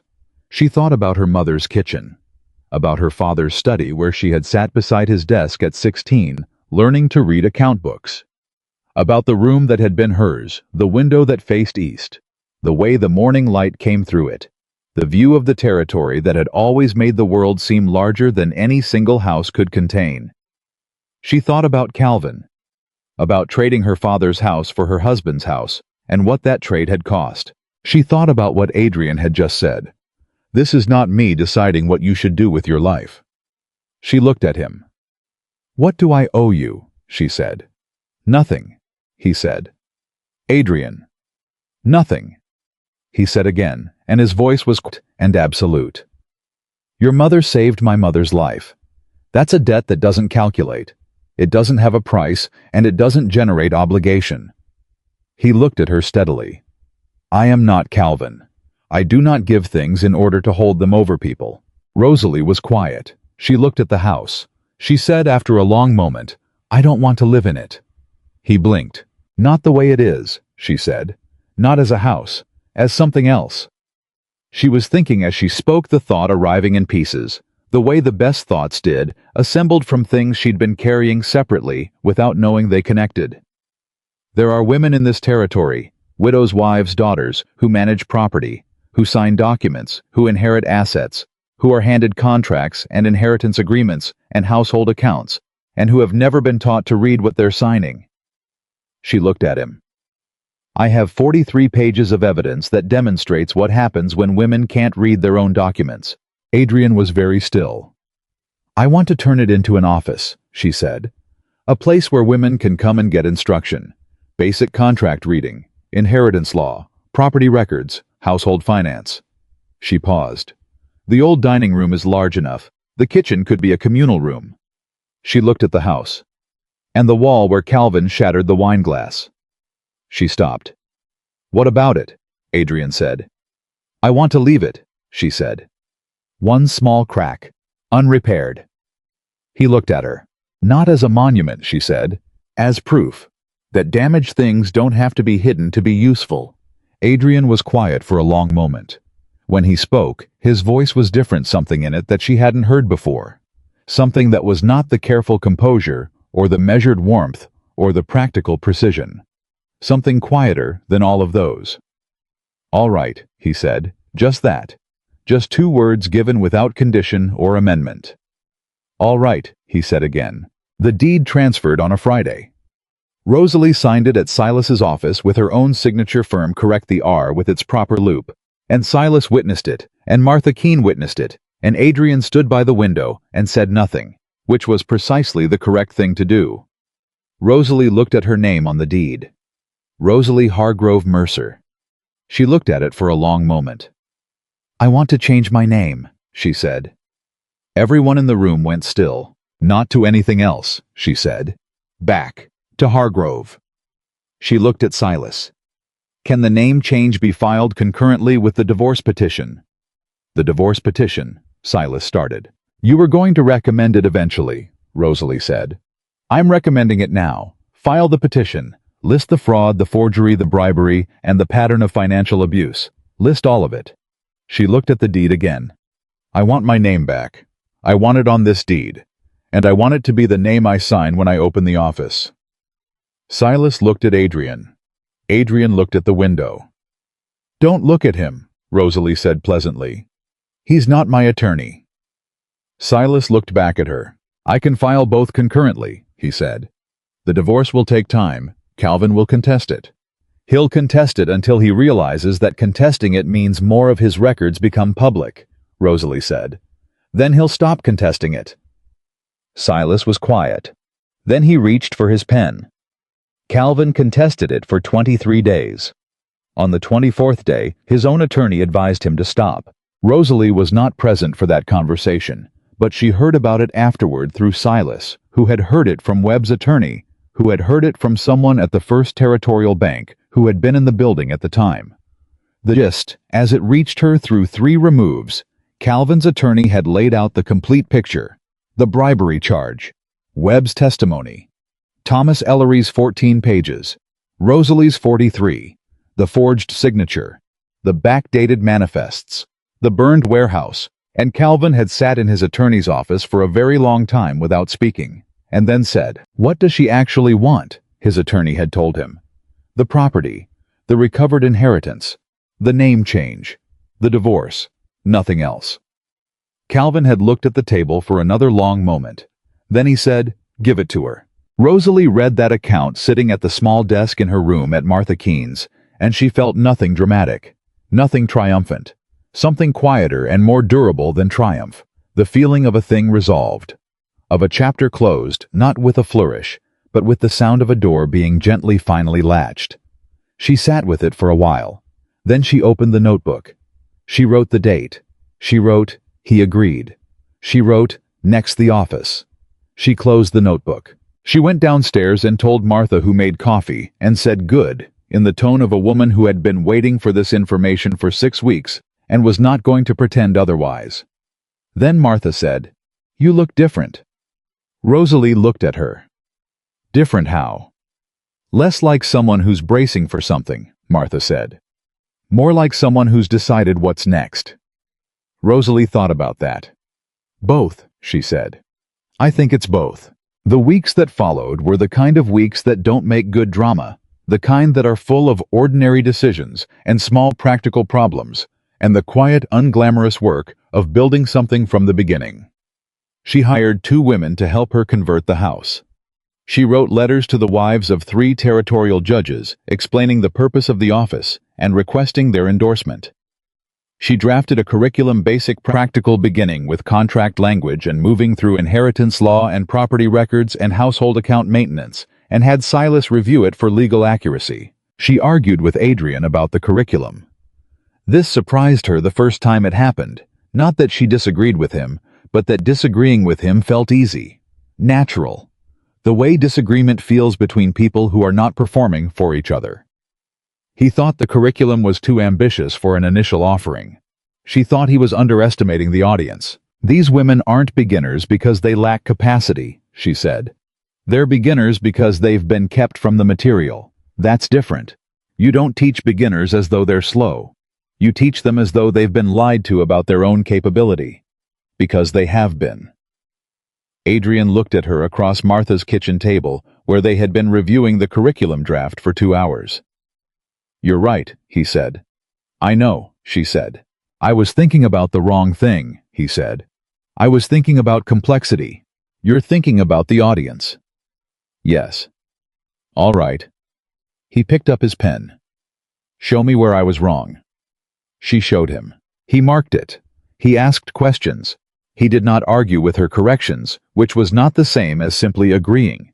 She could see him thinking, genuinely, processing, accepting the revisions because they were better and not because she was asking him to. It was, she thought, the most functional conversation she had ever had with a man about her own expertise. This was also, she was beginning to understand something she needed to be careful about. Not because Adrian was dangerous. She did not believe he was dangerous. Not in the ways Calvin had been dangerous. Not in any way that required the old vigilance, the constant monitoring of exits and moods. But because the ease of it was its own kind of risk. Because she was aware with increasing clarity that she looked forward to these evenings in Martha's kitchen with a specificity that had nothing to do with legal matters. She was aware that he did too. She was not yet ready to know what to do with that awareness. One evening 3 weeks before the office was scheduled to open, Adrian stayed later than usual. Martha had gone to bed. The lamp had burned low. They had been talking about the curriculum then, about Thomas Ellery, who had agreed to speak at the opening reception about his own experience with Calvin's fraud. Then about something else that Rosalie could no longer remember. The beginning of the conversation having taken one of those natural, unplanned turns that conversations took when the people having them had stopped managing each other. There was a pause. Adrian looked at her across the table. "Can I ask you something?" he said. "You can ask," she said. I reserve the right not to answer. When you decided to stay at Martha's, he said. When you told me you wouldn't trade one cage for another. That first night. Yes, she said. Were you afraid of me? She thought about it honestly, the way she tried to think about everything now, without the editing, without the automatic softening that 4 years of calculated survival had made into instinct. No, she said. Not of you specifically. Then what? Of the pattern, she said. Of doing what I always did. Of deciding that because someone seemed different, they were different. Of mistaking kindness for safety. She looked at him. I had been kind to Calvin once too, or thought I was seeing kindness in him. Adrian was quiet. And now, he said. She looked at him for a long moment. Now, she said carefully. I think there is a difference between kindness and what Calvin had. I think I understand the difference well enough to trust what I see. She paused. I am not always sure I trust what I feel. Those are two different things. They are, he agreed. I feel... She stopped. He waited. I feel something, she said with the precision of someone who has decided that accuracy matters more than comfort. I'm not ready to name it. I'm not ready to act on it. But I want you to know it's there, because you have been honest with me consistently, and I would like to be honest with you in return. Adrian looked at her. Thank you, he said, and there was nothing complicated in it. No disappointment, no pressure, no management of the situation toward his preferred outcome. Just the simple acknowledgement of a man who understood that receiving honesty and demanding more than honesty were not the same thing. I have a question for you, Rosalie said. All right. If your mother had never given me that ring, she said, if I had never helped her on that road, if you had come to Calvin's dinner and I had not been wearing it. She looked at him. Would you have seen me? He considered it. She watched him consider it, the genuine, unhurried consideration of a man who did not insult people with easy answers. At first, he said, probably not. It landed the way truth lands, with weight without malice. I would have seen a woman serving dinner at her husband's table, he said. And I might have noticed something was wrong, and I might have, I don't know. I hope I would have asked. He paused. But I can't tell you honestly that I would have stopped. Not the way I stopped when I saw the ring. Because the ring told you she was worth stopping for, Rosalie said. Because the ring told me there was a story I didn't know, he said. Whether that's the same thing, he looked at her. I think about that more than I'd like to. So do I, she said. The lamp flickered.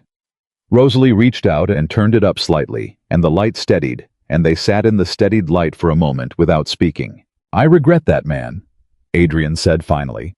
The one who might not have stopped. I regret him even though he's theoretical. Even though that's not how the evening went. He looked at her directly. I think that's the correct response to realizing you've been the kind of person who required a ring to see a person. Rosalie looked at him. She thought about all the things she could say about the ring, about Beatrice, about the 4 years, about the notebook, about everything that had brought them both to this kitchen table in Martha Keene's boarding house on a quiet evening with a lamp burning low. She thought about the office, about the women who had come, about the curriculum in the classroom and the wall with the small unrepaired crack. She thought about what it meant to build something. Not from nothing. She had never believed things were built from nothing, had always understood that everything built stood on something that came before.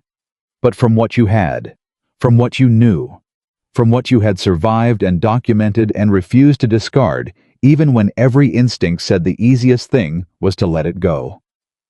She looked at Adrian. I know, she said. And she did. She knew what he meant, and she knew what she felt, and she knew what she was not yet ready for, and what she was closer to being ready for than she had been a month ago. She knew that the door was open. She also knew with the particular clarity of a woman who had spent 4 years learning the difference between walking through a door and being pushed through one, that she would walk through it herself, when she was ready, on her own terms. She stood. She picked up the curriculum draft. Same time Thursday, she said. Adrian looked up at her. Something in his expression was very quiet and very warm, and gave no indication whatsoever of being in a hurry. "Same time Thursday," he said. Rosalie took the lamp. She went upstairs. She sat at her desk and opened the notebook and wrote very small at the bottom of the last page. "I think I know what's next." She closed it. She slept. The office opened on a Thursday. Rosalie had chosen Thursday, deliberately not a Monday, which felt like the beginning of something tentative. Not a Friday, which felt like it was already looking toward the weekend.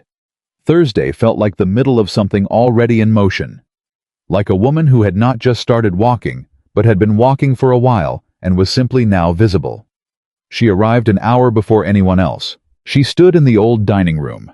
Her dining room, her father's dining room. The room that smelled like fresh paint and lumber, and the particular dusty sweet smell of a house being reclaimed, and she looked at what it had become.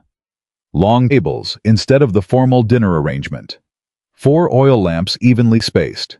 A blackboard on the far wall with the first week's curriculum written in her own handwriting clear and firm.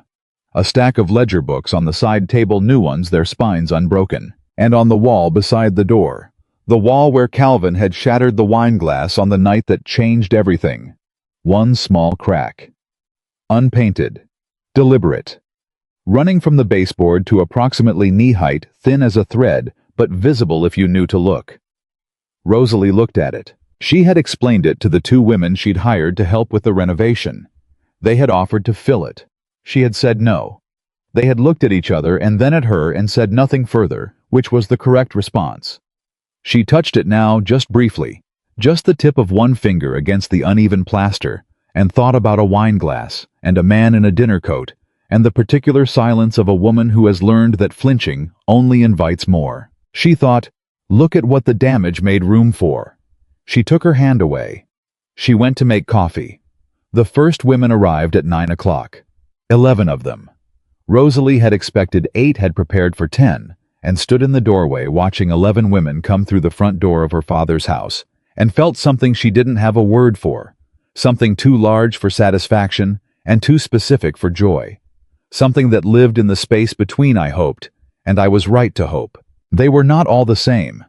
That was the thing she noticed immediately and had anticipated, but was still struck by in the moment. A widow in her 60s, with the bearing of a woman who had managed a ranch for 30 years and simply never been shown the legal mechanisms that governed it. A young wife barely 20, with ink on her fingers and a quick watchful intelligence in her eyes, and the careful posture of someone who had learned to make herself smaller than she was. 3 sisters who had inherited a property dispute alongside their father's estate and could not read the documents contesting their claim. A merchant's daughter who had been managing her father's accounts for 2 years without formal recognition or compensation and wanted to know her rights, and others. Each one carrying something Rosalie recognized, not the specific circumstance but the shape of it. The shape of a person who had been competent in a context that refused to acknowledge the competence. She welcomed them at the door. She shook hands. She used their names. She did not introduce herself as Mrs. Anything. "I'm Rosalie Hargrove," she said. "This is my house. Come in." The first session lasted 3 hours. Rosalie taught the way her father had taught her, not by simplifying, but by starting with what people already knew and building forward from it. Most of them could read. Most of them had been managing household accounts in some form. The gap was not capacity. It was access to the specific language of legal documents, the particular vocabulary of contracts and deeds and inheritance filings that had been designed. She told them plainly by people who benefited from it, remaining opaque. "The language is not complicated," she said, standing at the blackboard with a piece of chalk. "It was made to seem complicated. Those are different things, and today we are going to start taking it apart." The young wife with the ink on her fingers raised her hand. "What if we make a mistake?" she said. "Reading something wrong. Signing something we don't understand." "Then you've made a mistake," Rosalie said. "And you'll correct it, or you'll learn from it, or both." She looked at the woman directly. "But you will have made it yourself, based on your own reading, your own judgment." She paused. "That is different from having it made for you by someone who doesn't have your interests at heart. Even if the outcome is the same, the difference is everything." The young wife looked at her for a moment. Then she nodded and uncapped her pen and wrote it down. Rosalie watched her write it and felt the thing she couldn't name settle deeper into her chest, like something permanent being installed. Thomas Ellery arrived at noon for the opening reception. How was thinner than Rosalie had expected. She had not met him before the Vale dinner, had known him only from the 2 years he'd spent as a cautionary tale. Calvin occasionally referenced in the language of someone who had defeated an enemy. He was perhaps 55, with the careful, slightly watchful manner of a man who had been publicly discredited, and was still 2 years later reconstructing his credibility piece by piece. He shook her hand in the hallway with both of his. Miss Hargrove, he said, correcting himself. Rosalie, she said. Please. He looked at this hallway. The house. The women moving between the dining room and the communal kitchen where Martha Keene had arrived at 10 that morning and simply begun organizing things without being asked, because Martha Keene was constitutionally incapable of being in a disorganized kitchen. He told me about you, Ellery said. Calvin. After I left the venture, he said, he stopped. I can imagine what he said, Rosalie said. He said you were... Ellery looked at her. He said you were a simple woman, that you didn't understand commerce. Rosalie considered this. He was correct, she said, that I didn't understand his commerce. The kind where you file the same cargo twice and forge your wife's signature and bribe a bank director.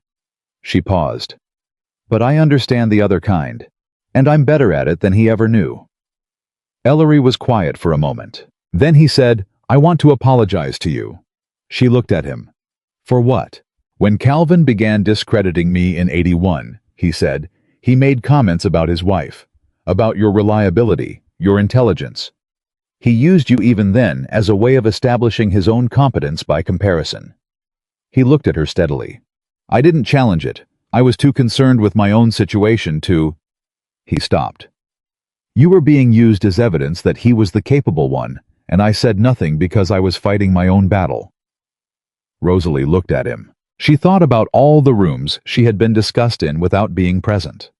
All the dinners where Calvin had established his authority by diminishing hers. All the conversations she had never been part of that had constructed a version of her that bore no relationship to who she actually was. You're here now, she said. Yes. Speaking at my opening reception? Yes. Then that's sufficient, she said. Come have coffee. He followed her to the kitchen. Martha handed him a cup without preamble and fixed him with the assessing gaze she applied to everyone who came through her sightline, and apparently he passed whatever test she administered in her own private taxonomy, because she handed him a plate of biscuits as well, which was the Martha Keene equivalent of a formal welcome. Adrian arrived at noon. He came through the door quietly, the way he always did, without announcement, without the performance of entrance, and stood in the hallway for a moment, taking in the house. The women moving through it. The sound of conversation from the dining room. The blackboard visible through the open door with Rosalie's handwriting across it, clear and deliberate and unapologetically present. Rosalie was in the hall when he came in.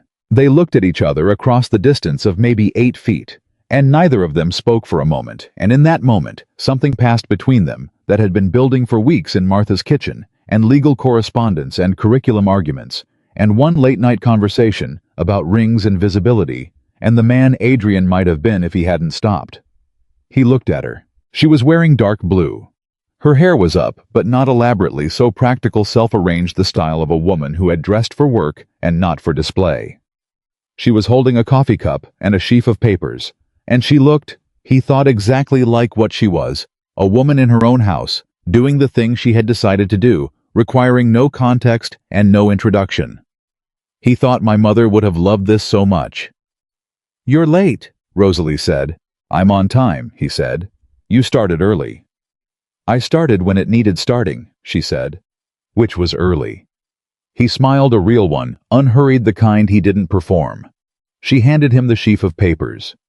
Curriculum for next month, she said. I want your legal opinion on the inheritance law section before I finalize it. Silas reviewed the framework, but he thinks like a litigator. I need someone who thinks like I need a different perspective. He took the papers. I'll read it tonight, he said. I need it by Saturday. Then I'll read it tonight. She nodded. started to turn back toward the dining room. Stopped. She turned back. She reached up and removed Beatrice's ring from her right hand. Adrian went very still.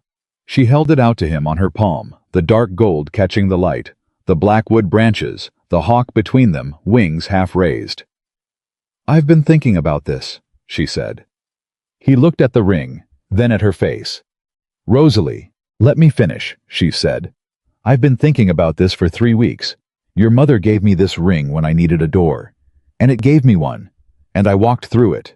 She paused. "But I've been carrying it on my hand since that first night, and every time I look at it now, I think about what it was for, where it came from, what it meant. And I think it meant something that has already happened." She looked at him directly. "It got me here. I'm here. And the ring belongs to your family. Not as payment. Not as return of debt. Just," she paused again, "just back where it started." Adrian looked at the ring in her palm. Something moved in his face that was not composure and not performance, something quiet and unguarded, the face of a man being handed something he doesn't know immediately how to hold. He reached out. He took the ring. He closed his hand around it. He was quiet for a moment. "My mother would have argued with you about this," he said finally. "Probably," Rosalie said. "She argued about everything. She would have said the ring was a gift, and gifts don't return." "She would have been wrong," Rosalie said. "She gave it to me for a specific purpose. The purpose is fulfilled." She looked at him steadily. "And I don't want to wear a ring that means rescue Adrian. Not on any hand." He looked at her. "What do you want to wear?" he said. The question landed with a weight that was nothing like its surface simplicity. Rosalie held his gaze. "I don't know yet," she said. "But when I do," she paused, "I'll tell you, directly, without a ceremony and without a performance and without any story that requires me to be the woman who was saved." She looked at him. "Are you all right with that?" Adrian looked at her for a long moment. The ring was in his closed hand. The house was full of women learning to read their own documents. Martha Keene was in the kitchen, managing everything with her usual implacable competence. Thomas Ellery was in the hallway talking to the merchant's daughter about property disputes. And Rosalie Hargrove was standing in front of him in her own house with her chin up and her coffee cup in one hand, and an expression of complete, clear-eyed, undefended honesty. "Yes," he said. "Good," she said. She turned back toward the dining room. Then she stopped. She turned back one more time. "Adrian," she said. He looked at her. "Thank you," she said. "Not for the house, not for Silas or Ellery or the legal case." She paused. "For sitting down at Vale's dinner when I told you to. For staying out of it when I was talking. For not finishing my sentences." She looked at him. "You were the first person in 4 years who saw me doing something and didn't try to do it for me." He said nothing. She didn't seem to need him to. She went back to her dining room, to her blackboard, to the 11 women who had come to learn what they had always been capable of. He stood in the hallway and held his mother's ring and listened to the sound of Rosalie's voice, beginning a new lesson. Clear, unhurried, authoritative, and thought about a woman in a frozen ditch who had pressed a ring into a stranger's hand and said kindness ought to have a door it can open. I thought she knew. She knew exactly who she was giving it to. He put the ring in his pocket. He went to find somewhere to sit and read the curriculum for next month. The reception continued into the afternoon. Women came and went. Ellery spoke for 20 minutes about his own experience with Calvin's fraud, plainly without self-pity, with the particular usefulness of a man converting his embarrassment into something that could help someone else.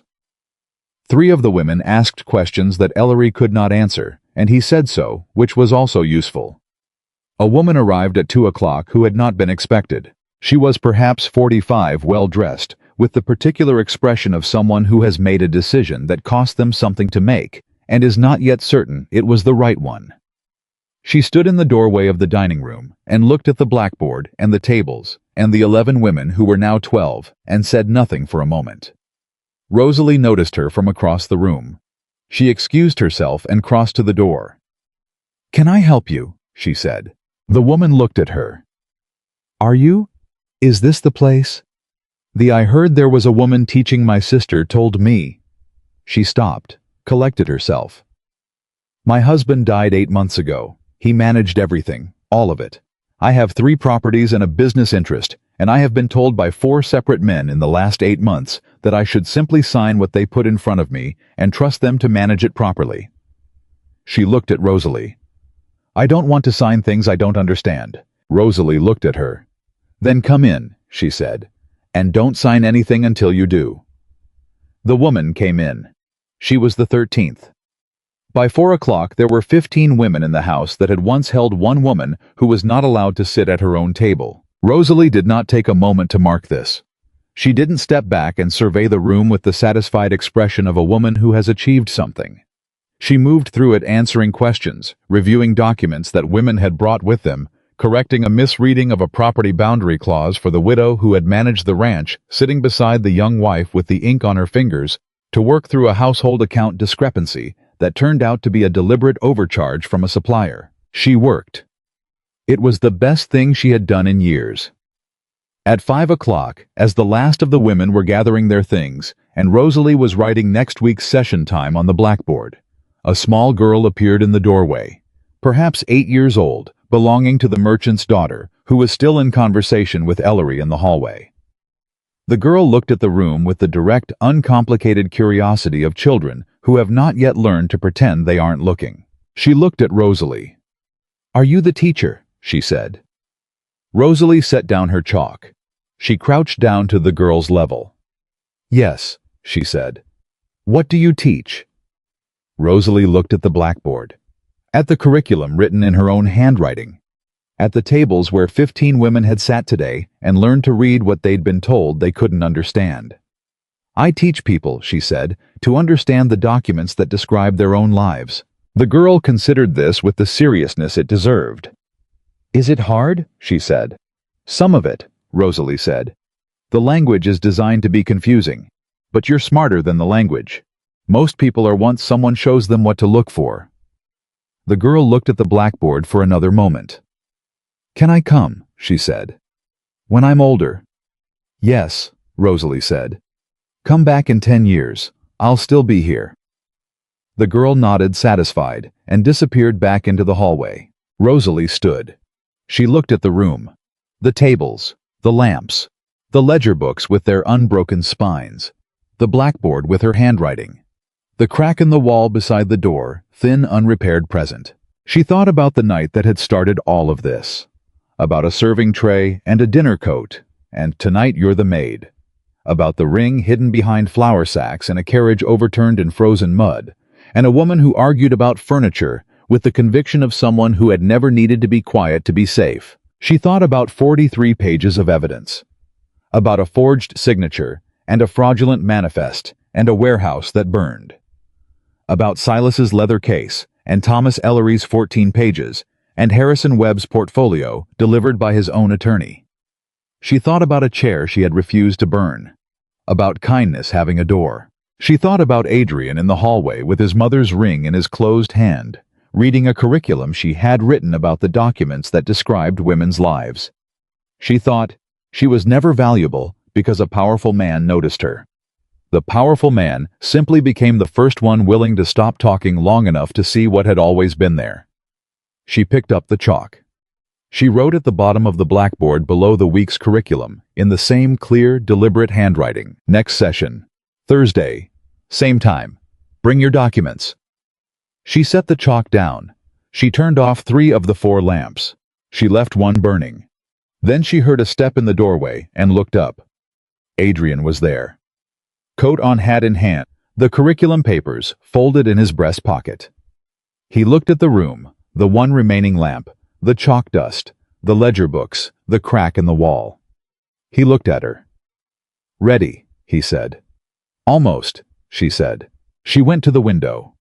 She stood there for a moment, looking at the street below, where the last of the women were making their way home through the early evening light, and she thought about all the rooms she had stood in, the dining room where she had poured wine, the kitchen where she had hidden things behind flour sacks, the parlor where a glass had shattered and she had not flinched, the boarding house room where she had finally privately cried. She thought about all the silence she had survived. And then she thought about something she hadn't permitted herself to think about clearly until now. Something she had been approaching for weeks. The way you approach a lamp, you're not sure is still burning, careful, not quite ready to know. She thought, I am not afraid of him. Not the absence of risk. Not the absence of the possibility of being hurt. She knew better than to expect that anyone who told you they could promise that was telling you the most comfortable kind of lie. But the absence of the specific fear she had lived with for 4 years. The monitoring, the reading of moods. The constant peripheral awareness of where the exits were. That specific architecture of fear was gone when she was with him. In its place was something she had not felt since she was young enough to not know it could be taken from her. She was not afraid. She turned around. She looked at Adrian Blackwood standing in the doorway of her father's house, in the room that had once been a dining room, and was now something that did not yet have a good name, but would. She looked at him. I said I'd tell you directly, she said. When I knew.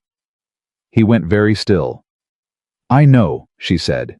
The word was simple, and it was not simple at all. It landed in the room like a light being turned up, not dramatic, not sudden, just the steady increase of something that had been building toward this level for long enough that when it arrived, it felt inevitable rather than surprising. Adrian looked at her. He did not move immediately. He did not speak. He simply looked at her the way he had looked at her from the beginning, with the full, unperformative attention of a man who understood that some things required being received rather than responded to. Then he said, I know too. And that was enough. It was not a proposal. It was not a declaration, or a promise, or any of the formal shapes that feelings were usually poured into. It was just two people standing in a room that had been through something, saying plainly what was true. Rosalie crossed the room. She stood in front of him. She held out her hand, not the right hand where Beatrice's ring had been. The left, the hand that had worn Calvin's name for 4 years, that bore still the faint impression of a ring she had returned to no one, because it had simply been removed and placed in a drawer by Silas as part of the formal proceedings that was now bare and unencumbered and entirely her own. She held it out. He looked at it. He looked at her. Not yet, she said. I'm not saying yet. I'm saying this hand is mine now, and when it carries something again, I choose what it carries. She looked at him. I wanted you to know that. Adrian looked at her outstretched hand for a long moment. Then carefully, with the same deliberateness with which he did everything that mattered, he took her hand in both of his. Not to hold it, not to claim it, just to hold it briefly the way you hold something you've been trusted with. No rescue, he said quietly. Never again, she said. No ownership. None. Then what, he said. She looked at him. Choice, she said. That's all, just choice. He released her hand. She let it fall to her side. She picked up her coat from the chair by the door. She walked out of the room. In the hallway, she paused at the front door and looked back at the single lamp still burning in the old dining room, at the blackboard with her handwriting, at the crack in the wall, deliberate and unrepaired, and proof that damaged things didn't have to be hidden to become something worth entering. Adrian came out behind her. She opened the door. The evening air was cool and smelled like wood smoke and the particular cleanness of a territory settling into autumn. And somewhere down the street, the last light was going out of the western sky in colors that had no names that did them justice. They stood on the steps of her father's house. A woman passing on the street glanced up and saw them. A woman in dark blue and a tall man with a hat in his hand, standing in the light of an open door, and said to no one in particular, the instinctive comment of someone who has just seen something they cannot quite categorize. Excuse me, who is the woman there, with the Duke? Adrian looked at Rosalie. Rosalie looked at the woman. She straightened her coat. She said, My name is Rosalie Hargrove. This is my house. The woman looked at the house, looked at the blackboard visible through the window, looked at Rosalie. What is this place? She said. Rosalie looked at the door she had built, at the lamp still burning inside, at the crack in the wall that she had left unrepaired on purpose as proof that some things become most useful only after they've been broken. It's a place, she said, where women learn to understand the documents that describe their own lives. The woman on the street looked at her for a long moment. Then she said, "Can anyone come?" "Thursday," Rosalie said. 9 o'clock. Bring whatever you've been afraid to read." The woman nodded. She walked on. Rosalie turned back to the door. She reached in and turned down the last lamp. She stepped out and closed the door behind her. She stood on the steps of her father's house. Her house. Rosalie Hargrove's house. The house that had been a prison and a crime scene and a courtroom and was now a classroom. And she breathed the autumn air, and she was not afraid, and she was not rescued, and she was not finished. She was exactly what she had always been. She had simply finally stopped being the only one who knew it.